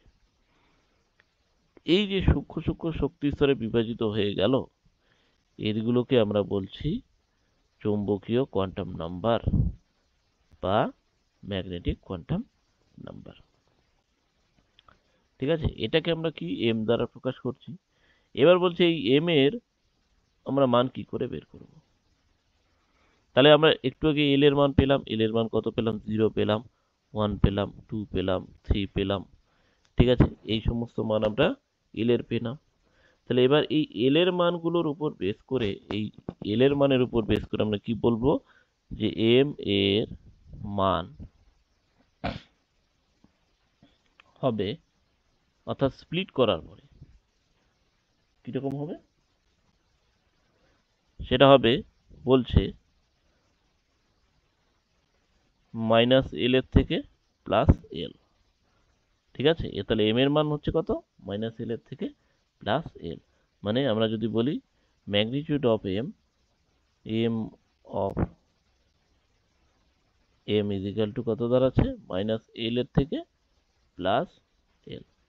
ঠিক আছে, এবারে দেখো আমরা কি বললাম, যে যদি এল এর মান যদি 0 হয়, মানে এস অরবিটাল, এস সাবশেল, এল এর মান 0, তাহলে এবার বলছে যে দেখো জিরোর মাইনাস 0 আর প্লাস 0-র মধ্যে কি পার্থক্য, কোনো কিছু নেই, জিরোর আবার প্লাস মাইনাস কি আছে, 0 0 অলওয়েজ 0, তার মানে সেক্ষেত্রে 0। তার মানে এটাকে আমরা যদি ম্যাগনেটিক ফিল্ড দিয়েও থাকি, তাও এটা আর স্প্লিট করবে না। ম্যাগনেটিক ফিল্ড দিয়ে যদি হাই এনার্জিও দিই, এস অরবিটালটা আর স্প্লিট করবে না, তখন এস অরবিটাল সিঙ্গেল ভাবেই থাকবে। তাহলে এখানে কয়টা আছে, একটাই মাত্র থাকছে। ঠিক আছে, এবার বলছে যখন এল এর মান 1, মানে পি, তাহলে তখন মাইনাস এল এর থেকে প্লাস এল, মানে -1 এর থেকে +1, তাহলে -1 এর থেকে +1 যদি হয়, তাহলে -1, 0, +1, এই তো। তার মানে এটা কয়টা স্প্লিট হলো, 3খানা স্প্লিট হয়ে গেল। এই 3খানাকে বলা হয় px, py and pz, যেটা আমরা পরে আসবো। ঠিক আছে, তাহলে কি হলো, পি অরবিটাল যেটা মানে পি সাবশেল যেটা, সেই পি সাবশেলটা কি হয়ে গেল, স্প্লিট করে গেল। কয়টাতে স্প্লিট করলো, তিনটাতে। এবার একইভাবে এল এর মান যখন 2 মানে ডি, তাহলে পরে মাইনাস এল এর থেকে প্লাস মানে -2 -1, তারপরে 0 আসে, তারপরে +1 আসে, তারপরে +2 আসবে। তার মানে ডি ওর সাবসেলটা কয়টা, 1 2 3 4 5 খানা, 5টাতে ভেঙে গেল। একইভাবে এল এর মান যখন 3 মানে এফ, তাহলে -3 -2 -1 0 +1 +2 +3, এখানে 1 2 3 4 5 6 7টাতে স্প্লিট করে গেল। ঠিক আছে, তাহলে এইভাবে আমরা চুম্বকীয় কোয়ান্টাম সংখ্যার সাহায্যে বলতে পারি যে কতগুলো স্প্লিট করে গেল। এবং এই যে স্প্লিট যখন করে গেল, তো আমরা স্প্লিট করে গেল মানে কি, স্প্লিট করে গেল মানে বলছে যে আমরা ধরলাম যে এই হচ্ছে একটা বড় সেল, এখানে ইলেকট্রন আছে। এবার কি হলো, এটার যদি স্প্লিট করে যায় তাহলে ভেঙে গেল। এখন বলছে যদি একটাতে ভাঙে তাহলে তো একটাই থাকলো, যেহেতু পি এর ক্ষেত্রে তিনটাতে ভেঙে গেল, তার মানে এটা হয়ে গেল 1 2 3 3। এবার এটার ক্ষেত্রে কত হলো, ডি এর ক্ষেত্রে যেহেতু হয়ে গেল 5খানা, 1 2 3 4 5। আবার এফ এর ক্ষেত্রে হয়ে গেল 7খানা, স্প্লিট হয়ে গেল, তার মানে এফ হচ্ছে 1 2 3 4 5 6, তাহলে 7টায় স্প্লিট করে গেল। ঠিক আছে, তাহলে এইভাবে হচ্ছে আমাদের কি হলো, এস অরবিটাল কোনো মানে এস সাবশেল স্প্লিট করলো না, পি সাবশেলটা স্প্লিট করে গেল তিনটাতে, ডি সাবশেল স্প্লিট করলো 5টাতে, এফ সাবশেল স্প্লিট করলো 7টাতে। এটাকে আমরা কি করে করতে পারি, এটাকে আমরা এইভাবেও করতে পারি। সেটা হচ্ছে, এটা সূত্রটা সেটা হচ্ছে 2l+1, তার মানে 2 ইন্টু এল এর মান যদি এস এর ক্ষেত্রে যদি 0 ধরি তাহলে +1 সমান সমান হচ্ছে 1। আবার যদি 2 এর ক্ষেত্রে একের যখন ধরছি তখন কি হচ্ছে 2 ইন্টু 1, তাহলে এখানে 2l+1 যদি সূত্র দিই তাহলে 2 ইন্টু 1 প্লাস 1, তার মানে 3। এখানে 2 ইন্টু 2l+1 এর ক্ষেত্রে যদি দেখি তাহলে 2 ইন্টু 2 প্লাস 1, তার মানে হচ্ছে এখানে 5। এখানে হচ্ছে 2l+1 সমান সমান 2 ইন্টু 3 প্লাস 1 সমান সমান হচ্ছে 7। ঠিক আছে, এভাবে আমরা করতে পারি।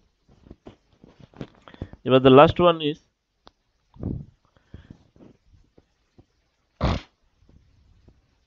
সেটা হচ্ছে ঘূর্ণন কোয়ান্টাম সংখ্যা বা স্পিন কোয়ান্টাম নাম্বার। এটাকে আমরা এস দ্বারা ডিনোটেড করি। তো স্পিন কোয়ান্টাম নাম্বার কিছুই না, আমরা কি দেখলাম যে ওই যে ভেঙে গেল এক একটা ইলেকট্রন মানে সরি সাবশেল, সাবশেল ভেঙে গিয়ে কোনোটাতে একটা হলো, কোনোটা ভাঙলো না, কোনোটাতে দুটো তিনটে ভাঙলো, কোনোটা ভেঙে গিয়ে 5টা হলো, কোনোটাতে 7খানা হয়ে গেল। তাহলে এই যে কোনোটা ভাঙলো না, ঠিক আছে, না ভাঙার পরেও দেখা যাচ্ছে যে তাদের মধ্যে যখন ভাঙছে না তখন তাদের মধ্যে কি হচ্ছে, এনার্জির কিছু ডিফারেন্স থেকে যাচ্ছে। মনে করো এস, সেটা তো ভাঙলো না, পি যেমন ভাঙলো 3টাতে, ডি যেমন ভাঙলো 5টাতে, তাহলে পরে বলছে এই এস এর মধ্যে যখন দুটো ইলেকট্রন ঢুকবে 1 2, তখন বলছে এই দুটো ইলেকট্রনের স্পিন কখনো সেম হবে না, অর্থাৎ দে আর অপোজিট ইন স্পিন। বলছে একটা যদি আমরা প্লাস হাফ ভাবি, একটা হবে মাইনাস হাফ।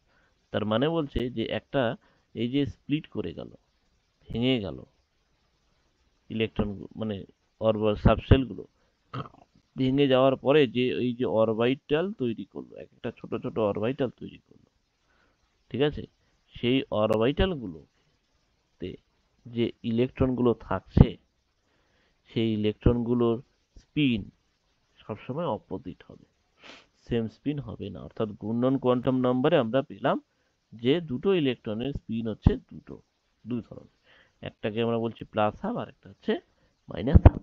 এখানে যদি প্লাস মানে প্লাস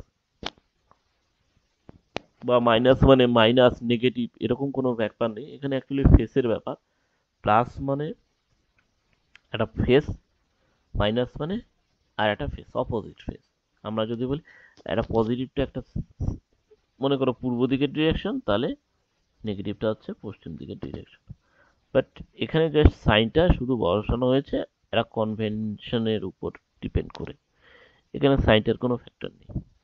ঠিক আছে, তাহলে বলছে যে পজিটিভ ফেস সে থাকছে হাফ জিনিস, হাফ ইলেকট্রন, আর নেগেটিভ ফেস থাকবে হাফ ইলেকট্রন। এবার হাফ ইলেকট্রন মানে কি, একটা অরবিটালের মধ্যে দুটো ইলেকট্রন যদি থাকে ম্যাক্সিমাম, তাহলে একটা ইলেকট্রন একদিকে থাকবে আর একটা ইলেকট্রন একদিকে। আর যদি একটা ইলেকট্রন থাকে তাহলে সেটা যে কোনো একটা স্পিন ধরতে পারবে, সে আইদার পজিটিভ ধরতে পারে অথবা নেগেটিভ ধরতে পারে। ঠিক আছে, এবারে নেক্সট যেটা আমরা দেখব, দ্যাট ইজ কিছু নীতি আছে। এই যে আমরা চারখানা কোয়ান্টাম নাম্বার শিখলাম, ঠিক আছে, কি কি সেই কোয়ান্টাম নাম্বারগুলো শিখলাম? এন, এল, এম, এস। এই এন, এল, এম, এস এর উপর ভিত্তি করে আমরা কি করছি? ইলেকট্রনিক কনফিগারেশন তৈরি করি। ইলেকট্রনিক কনফিগারেশন মানে ইলেকট্রন বিন্যাস আমরা তৈরি করব। কিন্তু সেই ইলেকট্রন বিন্যাস তৈরি করার আগে আমাদের কিছু নীতি জানতে হবে, রুলস জানতে হবে। সেই রুলসের উপর ভিত্তি করে আমরা ইলেকট্রনিক বিন্যাস তৈরি করতে পারবো। সেই নীতিগুলো কি কি? প্রথমটা বলছে পাউলির অপবর্জন নীতি। ঠিক আছে, এবার বলছে পাউলির অপবর্জন যে নীতি বলেছে, সেই পাউলির অপবর্জন নীতি আমরা জানি কি জিনিসটা। পাউলির অপবর্জন নীতিতে বলছে যে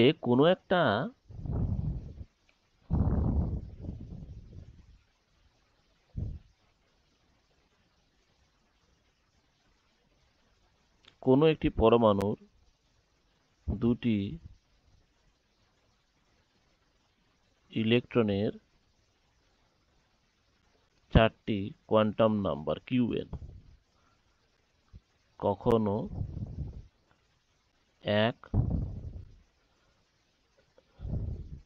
একই হতে পারে না। ম্যাক্সিমাম আমাদের তিনখানা কোয়ান্টাম নাম্বার সেম হতে পারে, বাট 4 নাম্বার যেটা স্পিন কোয়ান্টাম নাম্বার সেটা অবভিয়াসলি আলাদা হতেই হবে। তাহলে চারটা কোয়ান্টাম নাম্বার, যেটাকে আমরা বলছিলাম ওই এন, এল, এম, এস, এই চারটা কোয়ান্টাম নাম্বারের মান কখনো এক হতে পারে না। ঠিক আছে, তাহলে এটা হচ্ছে পাউলির অপবর্জন নীতি। তাহলে পাউলি অপবর্জন নীতি বলছে কি, যে কোনো একটা পরমাণুর মধ্যে অবস্থিত যে কোনো দুটো ইলেকট্রনের চারটা কোয়ান্টাম নাম্বারই কখনো এক হতে পারেন না, বা চারটা কোয়ান্টাম নাম্বারের মান কখনো এক হতে পারে না। ম্যাক্সিমাম তিনটা মিলতে পারে, বাট 4 নাম্বারটা অবভিয়াসলি আলাদা হবে। তাহলে এবার প্রশ্ন হচ্ছে যে পাউলির অপবর্জন নীতি করে আমাদের লাভ কি হবে? ঠিক আছে, পাউলি এক্সক্লুশন প্রিন্সিপালে পাউলি অপবর্জন নীতিতে আমাদের কি কাজ হবে?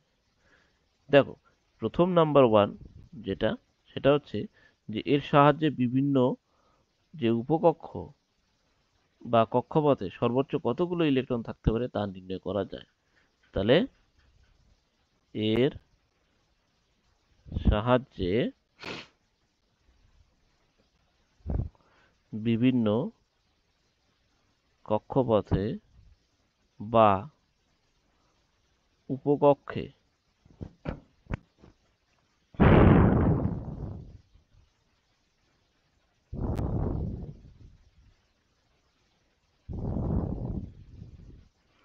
সর্বোচ্চ কতগুলি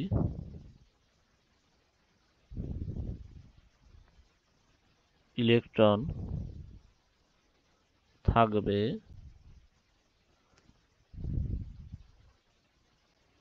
আরে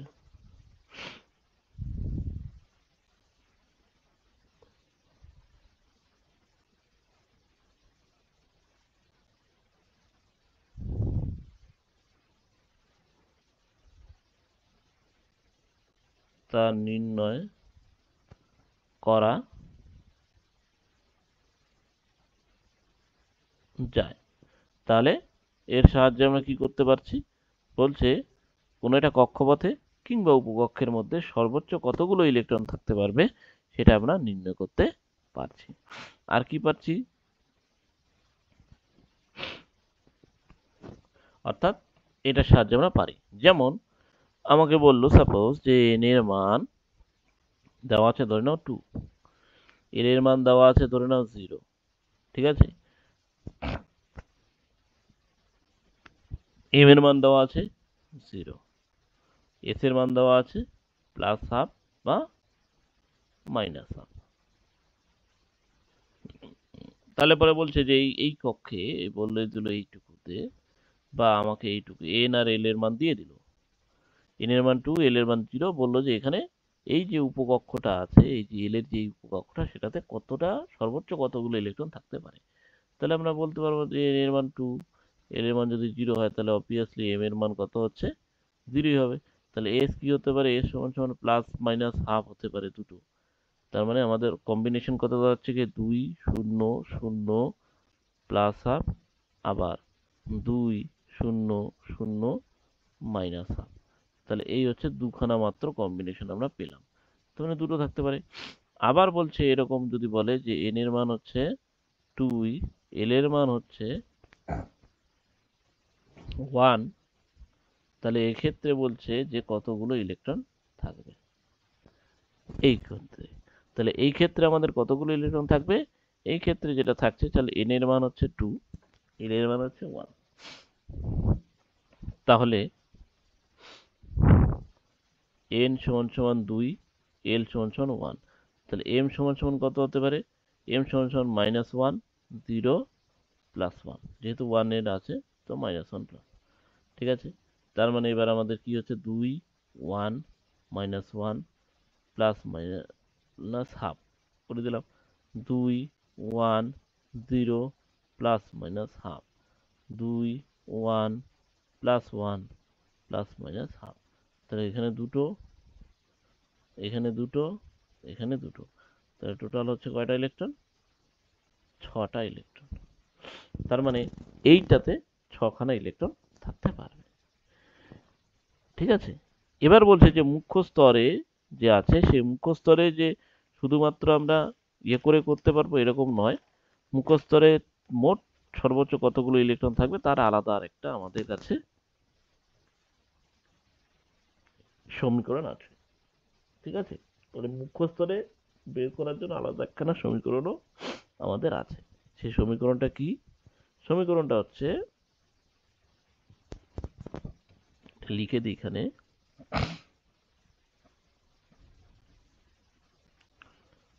মুখ্য স্তরে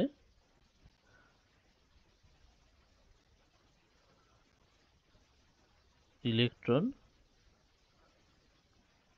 সংখ্যা summation of l is equal to 0, l is equal to n minus 1, 2 into 2l plus 1, ঠিক আছে? এটা হচ্ছে সামেশন করলে পরে আমরা পেয়ে যাবো। তাহলে সামেশন অফ এটা করলেই আমরা পেয়ে যাব, ঠিক আছে? অ্যাজ ফর এক্সাম্পলে যদি আমরা যদি দেখি যে সাপোজ আমাকে বললো যে n, ঠিক আছে? এই n কক্ষপথে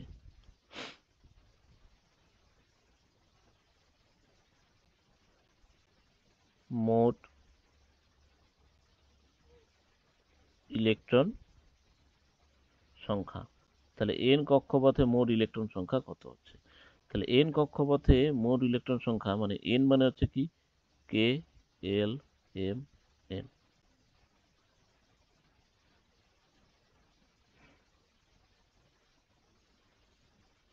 ঠিক আছে? তাহলে বলছে k l m n,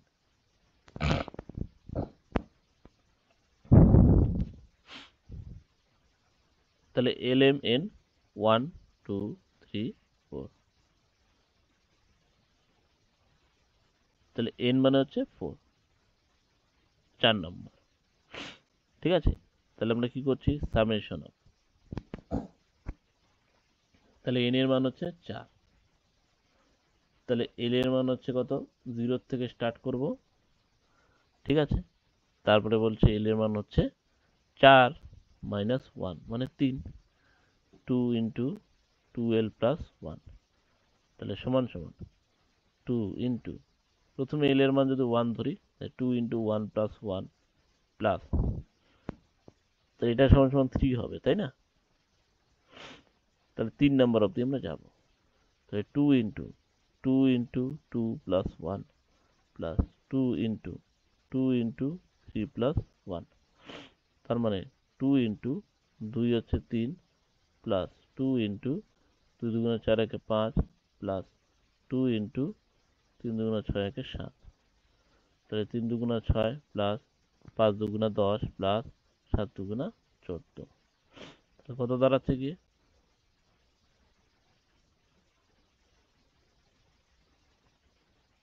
ও এখানে আবার একটা 2 থাকবে, সরি এখানে আর একটা থাকছে, প্লাস হচ্ছে 2 ইন্টু 0 প্লাস 1, তার মানে এখানে একটা 2 থাকছে, সামনে একটা 2 থাকবে, প্লাস 2, ঠিক আছে, তাহলে 2 প্লাস 6 প্লাস 10 প্লাস 14 হলো, সমান সমান হচ্ছে 6 2 8, 8 8 আর 14 22, আর 10 হচ্ছে 32টা ইলেকট্রন। তার মানে n ইজিক্যাল টু যখন 4 তখন 32টা ইলেকট্রন থাকবে। ঠিক আছে, তাহলে এইভাবে আমরা বের করতে পারি।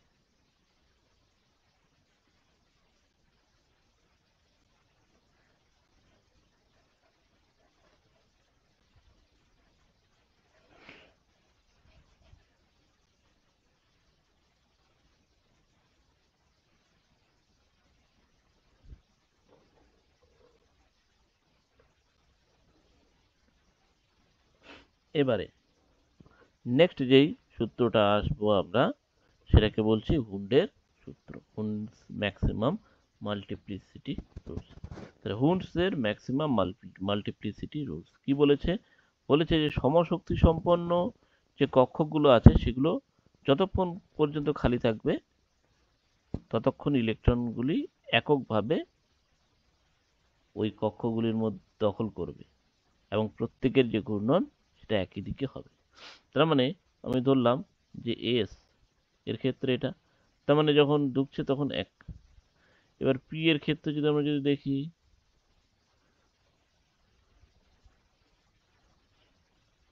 পি এর ক্ষেত্রে হচ্ছে এই যে 1 2 3, তাহলে এরা হচ্ছে প্রত্যেকের সমশক্তি সম্পন্ন কক্ষক, পি অরবিটাল, তাহলে 1 2 3 এভাবে ঢুকতে থাকবে। এবার ডি এর ক্ষেত্রে যদি দেখি,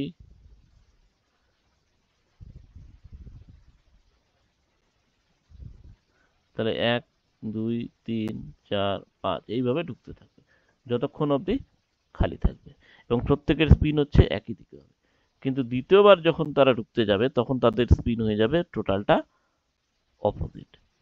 তাহলে দ্বিতীয়বার যখন ঢুকবে, যদি এখানে পি 3টে ঢুকলে পরে ঠিক আছে, একটা ঢুকলে পরে একটা ঢুকলো, দুটো ঢুকলে পরে দুটো ঢুকলো, আমি পি এর ক্ষেত্রে যদি প্রথমটাকে একটু ফর সিম্পলিসিটি পি এর ক্ষেত্রে দেখলাম, দেখি তাহলে পি যখন P1 হবে তখন কি একটা ইলেকট্রন, দেন যখন P2 হয়ে যাবে তখন হচ্ছে এখানে যাবে, দেন P3 যখন হবে তখন এটা, এবার যখন P4 হয়ে যাবে, 4 যখন হয়ে যাবে তখন হচ্ছে এখানে ঢুকবে, তারপর যখন P5 হয়ে যাবে তখন এখানে, যখন 6 হয়ে যাবে এটা তখন এখানে, শেষ। আর তো ইলেকট্রন ঢুকতে পারবে না, তাহলে শেষ। ডি এর ক্ষেত্রেও একইটাই, ডি এর ক্ষেত্রে যদি ধরি তাহলে D1 যখন হবে তখন কি হবে,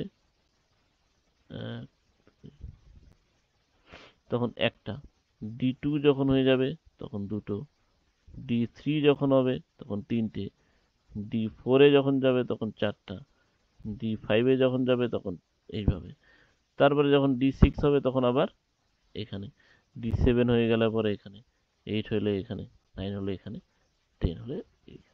তাই 10টা ইলেকট্রন যদি ঢোকে তাহলে এইভাবে অপোজিট স্পিনে ঢুকবে। তাহলে এটা বলছে হুন্সের ম্যাক্সিমাম মাল্টিপ্লিসিটি রুল। তাহলে প্রথমে সমশক্তি সম্পন্ন যে কক্ষগুলো সেগুলো হচ্ছে একটা একটা করে ইলেকট্রন দিয়ে পূর্ণ হবে। তারপরে যদি বেশি থাকে আগে হাফ ফিল্ড হয়ে যাবে, তারপরে বেশি থাকলে তখন কমপ্লিটলি ফিল্ডের দিকে এগোবে। এটাকে আমরা বলছি হুন্সের রুল। এরপরে যেটা আসবে সেটা আফবাউয়ের নীতি। ঠিক আছে, আফবাউয়ের প্রিন্সিপাল। এবার বলছে এই আফবাউয়ের প্রিন্সিপাল কি বলছে, যে যখন ইলেকট্রনগুলো ঢুকবে তখন সেটা কক্ষ হোক বা উপকক্ষ হোক, ঠিক আছে, কক্ষ হোক যেখানেই ঢুকুক না কেন, সবার প্রথমে সর্বনিম্ন শক্তি স্তরে ঢুকবে। প্রথমে হচ্ছে লোয়েস্ট এনার্জি অরবিটালে ঢুকবে। তাহলে প্রথমে হচ্ছে লোয়েস্ট এনার্জি অরবিটালে ঢুকবে, তারপরে ধীরে ধীরে আস্তে আস্তে হাইয়েস্ট এনার্জি অরবিটালে যাবে। ঠিক আছে, তাহলে লোয়েস্ট এনার্জি অরবিটালে ঢুকবে, তারপরে ধীরে ধীরে সেটা হাইয়েস্ট এনার্জি অরবিটালে যাবে। এবার তাহলে পরে বলছে যে এই লোয়েস্ট এনার্জি হাইয়েস্ট এনার্জি আমরা কি করে বুঝবো, সেটা বোঝার জন্য একটা সব থেকে ভালো উপায় হচ্ছে N+L সূত্র। ঠিক আছে, এই N+L সূত্র দিয়ে দেখব। তাহলে যার ক্ষেত্রে N+L এর সূত্রের মান বেশি হবে, তাহলে N+L সমান সমান বেশি, মানেই হচ্ছে বেশি এনার্জি। আর N+L এর মান যদি কম হয় তাহলে কম এনার্জি। এবার হতে পারে অনেক সময় যে N+L এর মান সমান, ধরে নাও দুটো অরবিটালের ক্ষেত্রে, সাপোজ 4D, না সরি, সব থেকে বড় যে 3D আর হচ্ছে 4S, এই দুটোর ক্ষেত্রে মান দেখো 3D। 3D এর ক্ষেত্রে যদি দেখি তাহলে 3+D এর জন্য মান কত হচ্ছে, SPDF 0 1 2 3, তাহলে 2, তাহলে সমান সমান কত 5। ঠিক আছে,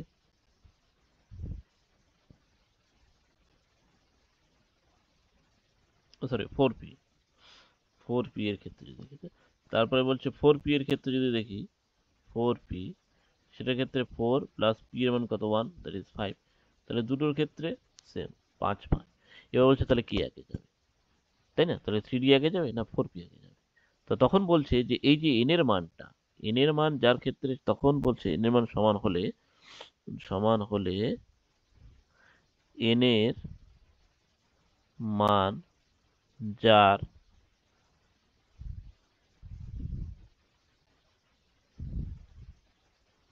বেশি, n এর মান যার বেশি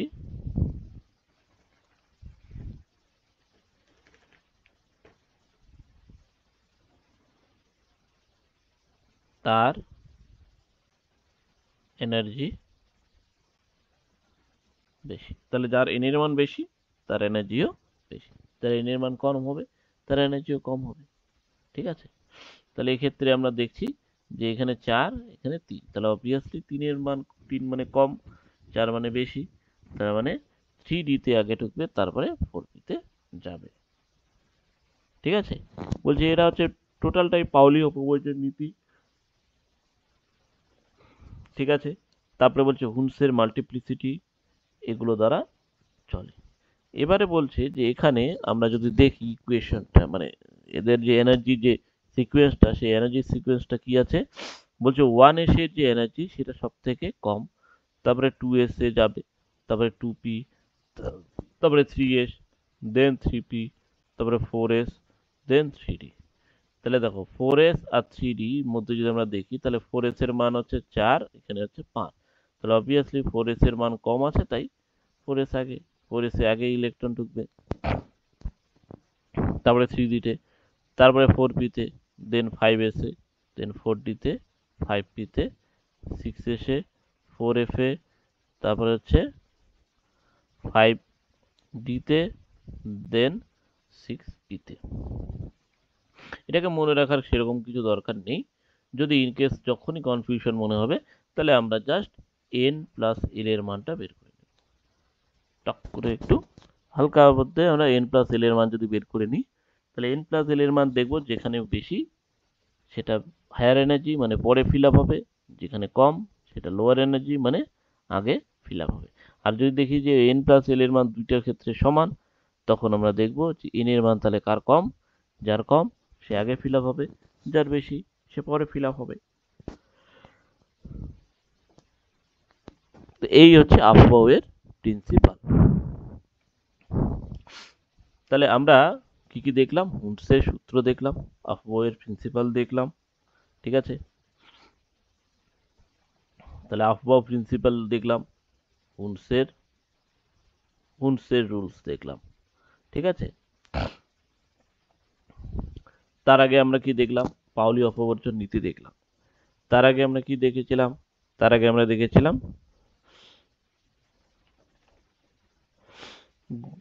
চারটা quantum number: principal quantum number, azimuthal quantum number, তারপর হচ্ছে ম্যাগনেটিক কোয়ান্টাম নাম্বার, আর হচ্ছে স্পিন কোয়ান্টাম নাম্বার। এবং চারটা কোয়ান্টাম নাম্বারে আমরা কি কি কাজে ইউজ করা হয় এবং কিভাবে আমরা সেগুলোকে ইউজ করতে পারি সেটা।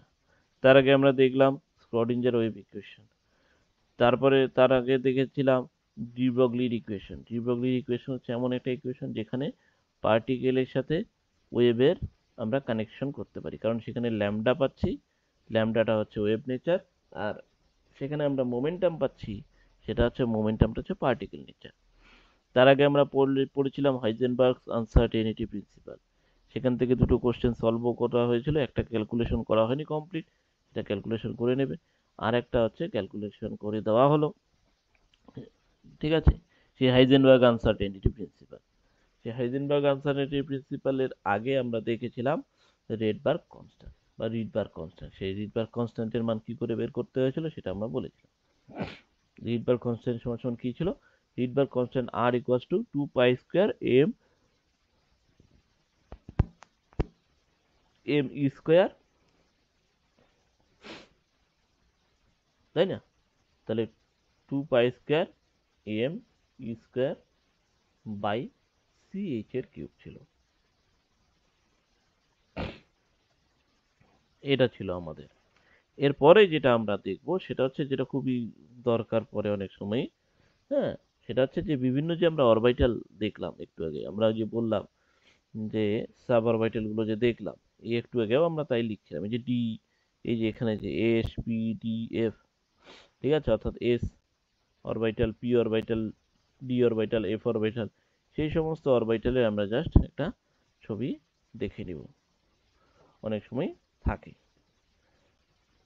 এখানে আমাদের তার আগে একটা কোশ্চেন আছে, বলছে how many electrons can fit in the orbital for which n is equal to 3 আর l ইজ ইকাল টু 1।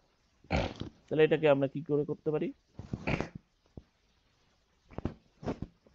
এটাকে আমরা শুধুমাত্র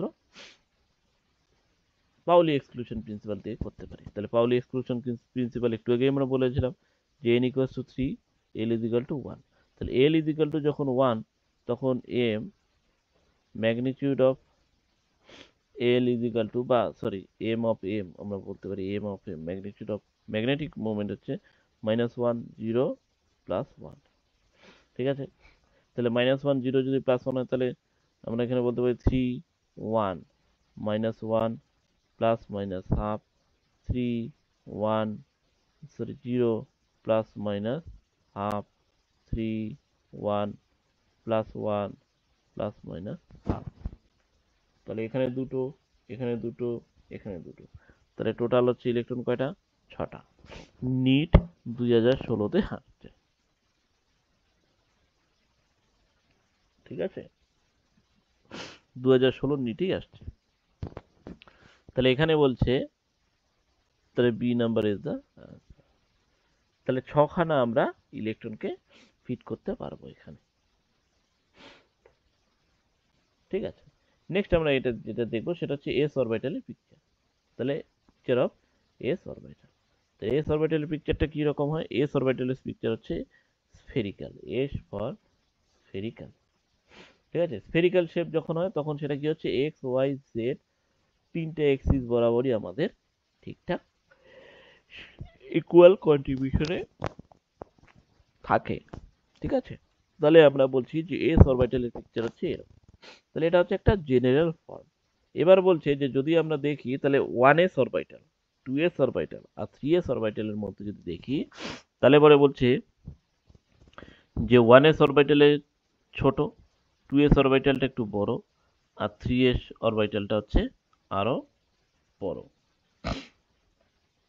ঠিক আছে, এবার প্রশ্নটা হচ্ছে যে এই যে এস অরবিটাল আমরা লিখছি, ঠিক আছে, 1s 2s 3s, বলছে এই এস অরবিটালে অনেক সময় বলা হয় যে এদের রেডিয়াল নোড কত আছে, রেডিয়াল নোড কতগুলো আছে, কিংবা টোটাল নাম্বার অফ নোড কতগুলো আছে। তাহলে আমরা বলছি যে 1s এর ক্ষেত্রে যদি বলি, তাহলে 1s এর রেডিয়াল নোড, নোডস কাকে বলে, হোয়াট ইজ নোডস? নোডস বলছে এমন একটা অংশ যেখানে ইলেকট্রনের ডেন্সিটি থাকার চান্স জিরো, অর্থাৎ যেখানে ইলেকট্রন থাকতে পারে না, সেটাকে আমরা বলছি নোডস বা ইলেকট্রন ডেন্সিটি মিনিমাম। ঠিক আছে, তাহলে 1s এর ক্ষেত্রে যদি আমরা বলি, 1s এর ক্ষেত্রে তাহলে সেই নোডস, রেডিয়াল নোডস নির্ণয়ের ইয়ে কি, আমরা যদি বলি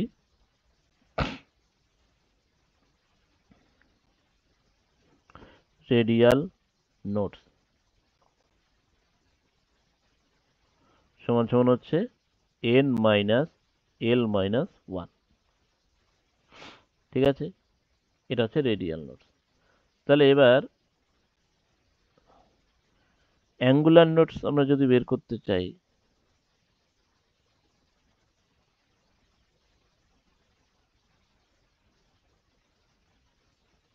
অ্যাঙ্গুলার নোডস হচ্ছে এল এর যা মান হবে সেটাই হচ্ছে অ্যাঙ্গুলার নোডস। আর টোটাল নোডস, সেই টোটাল নোডস কত হচ্ছে, বলছে টোটাল নোডস হচ্ছে n মাইনাস 1। এবার আমরা ধরলাম 1s, এই যে 1s এর ক্ষেত্রে, 1s এর ক্ষেত্রে আর এন মানে রেডিয়াল নোডস যদি বের করতে চাই, তাহলে কি দাঁড়াচ্ছে গিয়ে 1 মাইনাস এল এর মান, এস এর জন্য এল এর মান কত, 0 হয়, মাইনাস 1, দ্যাট ইজ 0। আর অ্যাঙ্গুলার নোডস যদি আমরা বের করতে চাই, তাহলে অ্যাঙ্গুলার নোডস হচ্ছে এল, এল এর ভ্যালু কত এখানে 0, দ্যাট ইজ 0। তাহলে টোটাল নোডস, টোটাল নোডস কত দাঁড়াচ্ছে গিয়ে 0 প্লাস 0, দ্যাট ইজ অলসো 0। বা আমরা বলতে পারি n minus 1, that is 1 minus 1 minus 1 is equal to 0। এবার বলছে 2s এর ক্ষেত্রে যদি আমরা যদি করি, তাহলে 1s এর ক্ষেত্রে তো দেখলাম 1s এর ক্ষেত্রে rn মানে radial nodes is equal to 0, an মানে angular nodes that is also 0, তারপরে বলছে tn মানে টোটাল নোডস কত গিয়ে দাঁড়াচ্ছে, অলসো 0। এবার 2s এর ক্ষেত্রে যদি দেখি, তাহলে rn মানে রেডিয়াল নোডস কত দাঁড়াচ্ছে গিয়ে 2 মাইনাস 0 মাইনাস 1, দ্যাট ইজ 1। তারপরে বলছে অ্যাঙ্গুলার নোডস দ্যাট ইজ কত, বলছে এখানে 0 ইজ ইকুয়াল টু 0। তাহলে total nodes tn is equal two, আমরা করতে পারি 2 মাইনাস 1, দ্যাট ইজ 1, বা 1 প্লাস 0 ইজ ইকুয়াল টু 1। এইটা করলেই হবে, এখান থেকে এটাকে যোগ করলেই আমরা পেয়ে যাব। এবার 3s এর ক্ষেত্রে যদি দেখি, তাহলে রেডিয়াল নোডস সমান সমান 3 minus 0 minus 1 is equal two 2। Angular nodes কত, অবভিয়াসলি 0। তাহলে টোটাল নোডস কত, টোটাল নোডস সমান সমান 2। ঠিক আছে, তাহলে এইভাবে আমরা নোডস বের করতে পারি। এস অরবিটাল গেল। এবার নেক্সট যেটা আমরা করছি সেটা হচ্ছে পি অরবিটাল। ঠিক আছে, তাহলে পি অরবিটালের পিকচার কিরকম দেখে নি। পি অরবিটালের পিকচার হচ্ছে এরকম। ঠিক আছে, এটাকে আমরা বলছি পি এক্স, মানে এটা হচ্ছে এক্স এক্সিস। তাহলে এক্স এক্সিস বরাবর দুটো লোব আছে, লোব দুটো হচ্ছে এক্স এক্সিস বরাবরই আছে। তাহলে এখানে একটা এক্স, এটাও এক্স, তার জন্য আমরা এটাকে বলছি পি এক্স। একইভাবে এটা হচ্ছে পি ওয়াই, মানে এটা হচ্ছে ওয়াই অ্যাক্সিস, তার মানে this one is y Axis, এটা হচ্ছে এক্স অ্যাক্সিস, আর এটা হচ্ছে জেড অ্যাক্সিস, ঠিক কি না? তাহলে এটা ওয়াই অ্যাক্সিস বরাবর আছে, এদিকে একটা লোব এদিকে একটা লোব, দ্যাট ইজ এটা হচ্ছে পি ওয়াই, ঠিক আছে? আর এটা হচ্ছে পি জেড, ঠিক আছে? এটা হচ্ছে পি জেড, পি জেড হচ্ছে, এটা হচ্ছে জেড অ্যাক্সিস, এটা তো জেড অ্যাক্সিস আমরা দেখলামই, this one is y axis, this one is x axis, ঠিক আছে? তাহলে জেড বরাবর আছে, এই জন্য এটাকে আমরা বলছি পি জেড। এবার বলছে যে আমরা যদি বলি, তাহলে এই যে আমরা একটু আগেই বললাম কি, যে এস অরবিটালের ক্ষেত্রে এল এর মান হচ্ছে কত, 0, তাহলে এল এর মান 0 মানে এম এর মানও 0, কোনো চাপ নেই। কিন্তু পি অরবিটালের ক্ষেত্রে যদি আমরা দেখি, তাহলে পি অরবিটালের ক্ষেত্রে এম এর মান কত, কত হতে পারে, -1 হতে পারে, 0 হতে পারে, +1 হতে পারে। এখন বলেছে কোন লোবটা, কোন অরবিটালটা তাহলে কি, যে px যে আছে সেই px এর মান হচ্ছে, px সমান এটা হচ্ছে -1, মাথা রাখতে হবে। py যেটা আছে, py সমান হচ্ছে 0, আর pz যেটা আছে সেটা হচ্ছে +1, এটা মাথা রাখতে। তাহলে px মানে হচ্ছে -1, আর py এর জন্য l এর ভ্যালু মানে m এর ভ্যালু হচ্ছে ম্যাগনেটিকের যে ভ্যালু সেটা হচ্ছে 0, আর pz এর জন্য হচ্ছে +1। এরপরে আমরা আসছি ডি অরবিটালে। ডি অরবিটালে বলছে প্রথমটা হচ্ছে কি dxy, কেননা আমরা যদি বলি এটা হচ্ছে, এটা হচ্ছে, এটা হচ্ছে, তাহলে এটা z, this one is y, this one is x, তাহলে x আর y এর মাঝখানে আছে এটা লোব, এটাও ঠিক তাই x আর y এর মাঝখানে, এই পাশটাও তাই x আর y এর মাঝখানে, এটা হচ্ছে x আর y এর মাঝখানে, যেহেতু দুটোই x আর y এর মাঝখানে আছে দ্যাট ইজ ওয়াই dxy। তারপরে বলছে dyz, তাহলে আমরা এটা হচ্ছে z সোজা হিসাব, এটা হচ্ছে x সোজা হিসাব, এটা হচ্ছে y, তার মানে হচ্ছে y আর z এই দুটোর মাঝখানে এখানে আছে এই যে y, yz এর মাঝখানে, ঠিক আছে? তার জন্য এটাকে আমরা বলছি dyz। এবার বলছে এটা হচ্ছে dz স্কয়ার, dz স্কয়ার কেন হলো, দেখো এদিকে z এদিকে z, আর এটা হচ্ছে y অ্যাক্সিস বরাবর, বাট dz কে কভার করে আছে, মানে z টাকে কভার করে, z অ্যাক্সিস কে কভার করে আছে, সেটা y অ্যাক্সিস বরাবর, সেই জন্য এটাকে আমরা বলছি dz স্কয়ার। নেক্সট বলছে dxz বা dzx, এটাকে আমরা বলছি। তাহলে dzx যদি আমরা বলি, তাহলে এটা হচ্ছে কি, এটা হচ্ছে কি, এটা হচ্ছে কি, অবভিয়াসলি এটা x, এটা y, এটা হচ্ছে z, তাহলে z আর x এই দুটোর মাঝখানে, এটা হচ্ছে z আর x এই দুটোর মাঝখানে, এটা হচ্ছে কি z আর x তার মাঝখানে, এটা হচ্ছে z আর x তার মাঝখানে, তার জন্য এটা হচ্ছে z x। নেক্সট যেটা বলছে সেটা হচ্ছে dx স্কয়ার y স্কয়ার, মানে x আর y অ্যাক্সিস বরাবর, তার আমরা জানি this one is y Axis, এটা হচ্ছে z অ্যাক্সিস, আর এটা হচ্ছে x অ্যাক্সিস, তাহলে x অ্যাক্সিস বরাবর এই পাশে লোব এই পাশেও লোব, তার মানে এটা হলো x স্কয়ার, y অ্যাক্সিস বরাবর এখানেও লোব এখানেও লোব, তার মানে এটা y বরাবর y স্কয়ার, তার মানে এটা হচ্ছে dx স্কয়ার y স্কয়ার। এবারে আমরা কি বলেছিলাম যে z এর d অরবিটালের ক্ষেত্রে আমরা m এর ভ্যালু কি কি পাই, -2, তাই না, -1, 0, +1, +2, এই মোট 5খানা ভ্যালু পাই।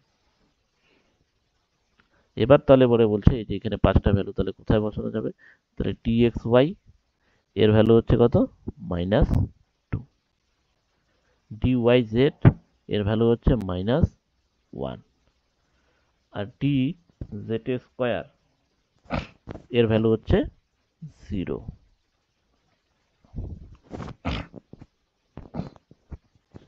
আর dzx এর ভ্যালু হচ্ছে +1, আর dx স্কয়ার y স্কয়ারের যেটা সেটার ভ্যালু হচ্ছে +2, তাহলে dxy হচ্ছে -2, dyz হচ্ছে -1, আর dz স্কয়ার হচ্ছে 0, আর dxz যেটা বা জেড এক্স যেটা সেটা হচ্ছে +1, আর d x square y minus y square যেটা সেটা হচ্ছে, অ্যাকচুয়ালি এটা d x square minus y square নয়, অ্যাকচুয়ালি এটা d x square y square, মানে ওয়াই স্কোয়ার আর এক্স স্কোয়ার। ঠিক আছে, সেটা হচ্ছে +2। ঠিক আছে, এটা গেল ডি অরবিটাল। এবং এখন যেটা আমরা করবো, দ্যাট ইজ লাস্ট ওয়ান। ঠিক আছে, সেটা হচ্ছে এফ অরবিটাল। এফ অরবিটালের পিকচার এটা হচ্ছে শেষ। প্রথমটা হচ্ছে কি, এফ এক্স ওয়াই জেড, তিনটা আমার লোব আছে এখানে। এফ এক্স ওয়াই জেড মানে এক্স ওয়াই আর জেড তিনটাকে নিয়েই চলছে। দেখো এখানে এটা, এটা, এটা, এটা।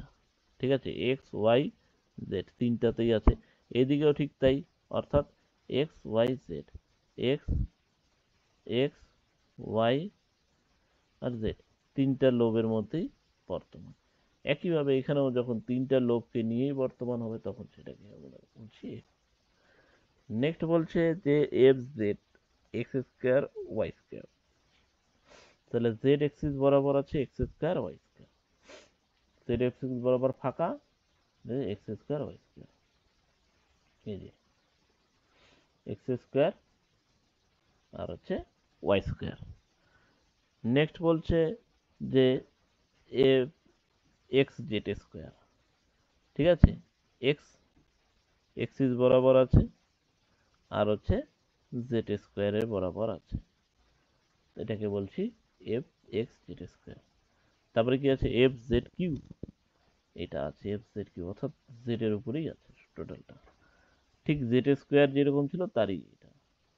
তারপরে বলছে f y z square, then হচ্ছে f x x square minus 3y square, তারপরে বলছে f y 3x square minus y square. ঠিক আছে, এবার বলছে এখানেও আমরা ভ্যালুগুলো জানি, ভ্যালুগুলো আমাদের কি কি দেওয়া আছে। যদি আমরা ডি অরবিটালের ক্ষেত্রে দেখি, তাহলে এক্ষেত্রে এম এর ভ্যালু হচ্ছে -3, -2, -1, 0, +1, +2, +3। তাহলে এটা হচ্ছে -3, দিস ওয়ান হচ্ছে -2, দিস ওয়ান হচ্ছে -1, এটা বলছে 0, এটা বলছে +1, এটা হচ্ছে +2, and this one is +3। তাহলে fy 3x square minus y square, এটা হচ্ছে +3। তাহলে এটা হচ্ছে +3, এটা হচ্ছে +2, fx যেটা, আর fyz যেটা z স্কয়ার যেটা সেটা হচ্ছে +1, এটা বলছে 0, তারপরে এটা হচ্ছে -1, এটা হচ্ছে মাইনাস। এগুলোকে অনেক সময় এভাবে করা হয়, f -3, f -2 এভাবে, অর্থাৎ f orbital -3 orbital, f 2, f -1 orbital, f 0 orbital, তারপরে বলছে f +1 অরবিটাল, f +2 অরবিটাল, আর f +3 অরবিটাল। এইভাবে আমরা ডিফাইন করতে পারি। ঠিক আছে, তাহলে এই গেল আমাদের আজকের অ্যাটমিক স্ট্রাকচারের সম্পূর্ণটা। তাহলে টোটালটা আমাদের কমপ্লিট হয়ে গেল। এরপরে আমরা পরবর্তীতে কোশ্চেন নিয়ে আনসার নিয়ে আলোচনায় আসবো। এরপরের দিনে আমরা পেরিয়ডিক টেবিল শুরু করব। ঠিক আছে, সবাই ভালো থেকো, থ্যাংক ইউ।